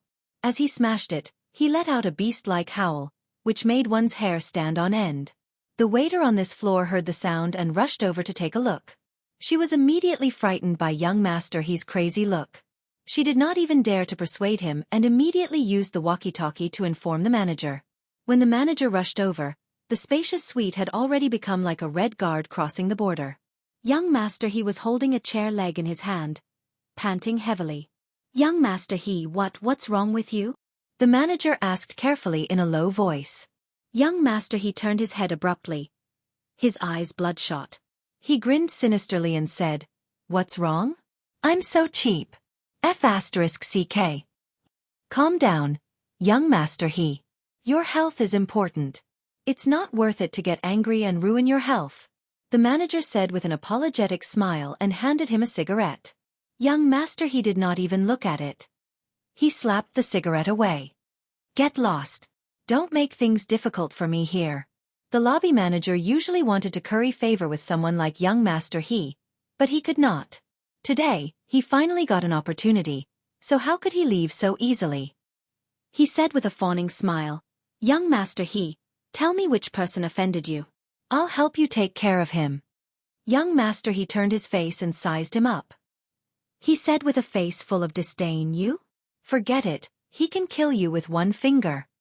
The lobby manager was not angry. He nodded and bowed with a smile. Yes, I'm just a small fry. In the eyes of big shots like you, I'm naturally nothing. However, when it comes to young Master He, I can still do something. Go to the internet. 7K. O.M. He tugged at his collar and said impatiently, "Cut the crap. Find me 2 girls. I want fresh ones. I'm tired of playing with the waiters here." "That's enough nonsense. Find me 2 girls. I want fresh ones. I'm tired of playing with the waiters here." Ding Nan's face turned red. The lobby manager leaned over with a smile and whispered in his ear. Young Master He's eyes lit up. "Sisters? Not bad, let them come over." The lobby manager immediately smiled and said, "Okay, I'll go tell them now." As he spoke, he quickly walked out of the door. But after a while he said with a troubled expression, "Young Master He, they don't want to come." Young Master He immediately jumped up and cursed. "Are you F***king kidding me? How dare you say this to me?" The lobby manager said with a troubled expression, "These 2 sisters are just college students who came here to do temporary work. They've only been here for a day. If they say they don't want to come, I can't force them." Young Master He pointed at the lobby manager's nose and scolded, "F***CKU. 99 out of 100 women in your building are prostitutes. Don't I know how many prostitutes there are? Without me protecting you, can you be so carefree in Tiannan City? F***CK. Now that I asked you to do something, you're so noisy. Don't you want to stay here anymore? I don't care if you cheat, rob, coax or pull. Anyway, get them here for me." The lobby manager was shocked and quickly replied, Okay. I'll go now." With that, he slipped out of the door. In the hall downstairs, Li Yundong and Su Chan ate a lot of desserts without a care in the world. It wasn't until their stomachs were round that they burped at the same time. They looked at each other and smiled. Only then did they stop eating. Li Yundong looked at Su Chan and smiled as he reached out to touch the little girl's slightly bulging belly. "Girl, how many months old are you?" Su Chan did not dodge. Instead, she said in an enchanting and coquettish voice, "It's been 3 months. Sir, you have to be responsible for me." Li Yundong deliberately pretended to be surprised. He bent down and pressed his ear against the little girl's belly. "Oh, it's been 3 months. Let me hear it. Do you know how to kick now?" Su Chan giggled and shrank back. "Idiot, it's only the size of a thumb for 3 months. You can't see it from the outside at all." Li Yundong straightened up, nodded to Su Chan, and said with a smirk, "You know a lot. It seems that you have experience. Tell me honestly, whose child is it?" After that, he rushed over and held the little girl in his arms. Being hugged by Li Yundong, Su Chan suddenly felt hot all over. She turned her head and said shyly and angrily with the corners of her eyes, "Let go, so many people are watching." Li Yundong looked up and saw that many people around were looking at the two of them in a daze. Some of the women who had wanted to talk to Li Yundong had also stopped in their tracks. Not far away, Guopeng looked at the intimate and playful appearance of Li Yundong and Su Chan. He only felt sour in his heart, jealous and hateful at the same time. Why did he have such a beautiful girl by his side? Why were 9 out of 10 women in the hall looking at him? Humph! I can't stay here any longer. Are you leaving? Guopeng laughed coldly and said to Shernang, who was beside him. At this time, Shernang had already made a simple treatment for the wound on his finger. He had been staring at Li Yundong, his eyes full of doubt and awe. Seeing that he was not moving, Guopeng snorted and was about to leave, but at this moment, a figure suddenly attracted his attention. Guopeng's mind buzzed. There's actually such a beautiful woman in the world. It was a woman in a long white dress. She was slender and graceful, and her body seemed to be shrouded in a cloud of thin white mist, looking hazy and illusory. She only showed one side of her face, but anyone who saw this half of her face seemed to have lost their souls. They stared at her in a daze, unable to move their eyes away. In their hearts, they were both amazed and confused. What does such a beautiful woman look like? As a martial artist, Shernang knew the harm that women could do to their bodies, so he had never been close to women. However, when he saw this woman, he was still shocked and his mind went blank. Not only the two of them, but all the people in the hall stopped talking for a moment. Everyone's eyes were focused on this woman. They were all shocked by her beauty and collectively lost their voices. Even Li Yundong, who was talking and laughing with Su Chan, noticed the abnormality around him. He looked around and found that everyone was looking behind him. He turned his head in confusion, and his eyes widened in an instant. A thought flashed through his mind uncontrollably. Is this woman a fairy who has descended to earth? How could she be so beautiful? Su Chan, who was beside Li Yundong, also curiously poked her head out to take a look. This time, Su Chan was scared out of her wits. Her teeth were chattering, and she shouted loudly and fearfully in her heart. How could it be her? How could she chase after me? After all, Li Yundong had succeeded in qi refining and his mind was firm. Although he was shocked by Zi Yuan's appearance at first, he quickly reacted. He felt Su Chan trembling slightly behind him, so he couldn't help turning his head to look at her. He saw Su Chan clutching his clothes tightly, as if she was afraid that he would run away. The little girl stared at Zi Yuan in fear, as if she had seen the most terrifying devil in the world. Li Yundong asked in confusion, "What's wrong with you?" Su Chan said in a trembling voice, "This is Zhenren Zi Yuan, the eldest Xueqi of the Linggong sect of Zhangyi school. She reached the Yuanying phase at the age of 20. She is the strongest master of the younger generation in the cultivation world. She's here to catch me. /om/. You're tuning in to the Xueqi's Martial Arts Saga YouTube channel. Don't forget to subscribe and join us on this journey to catch the most captivating stories.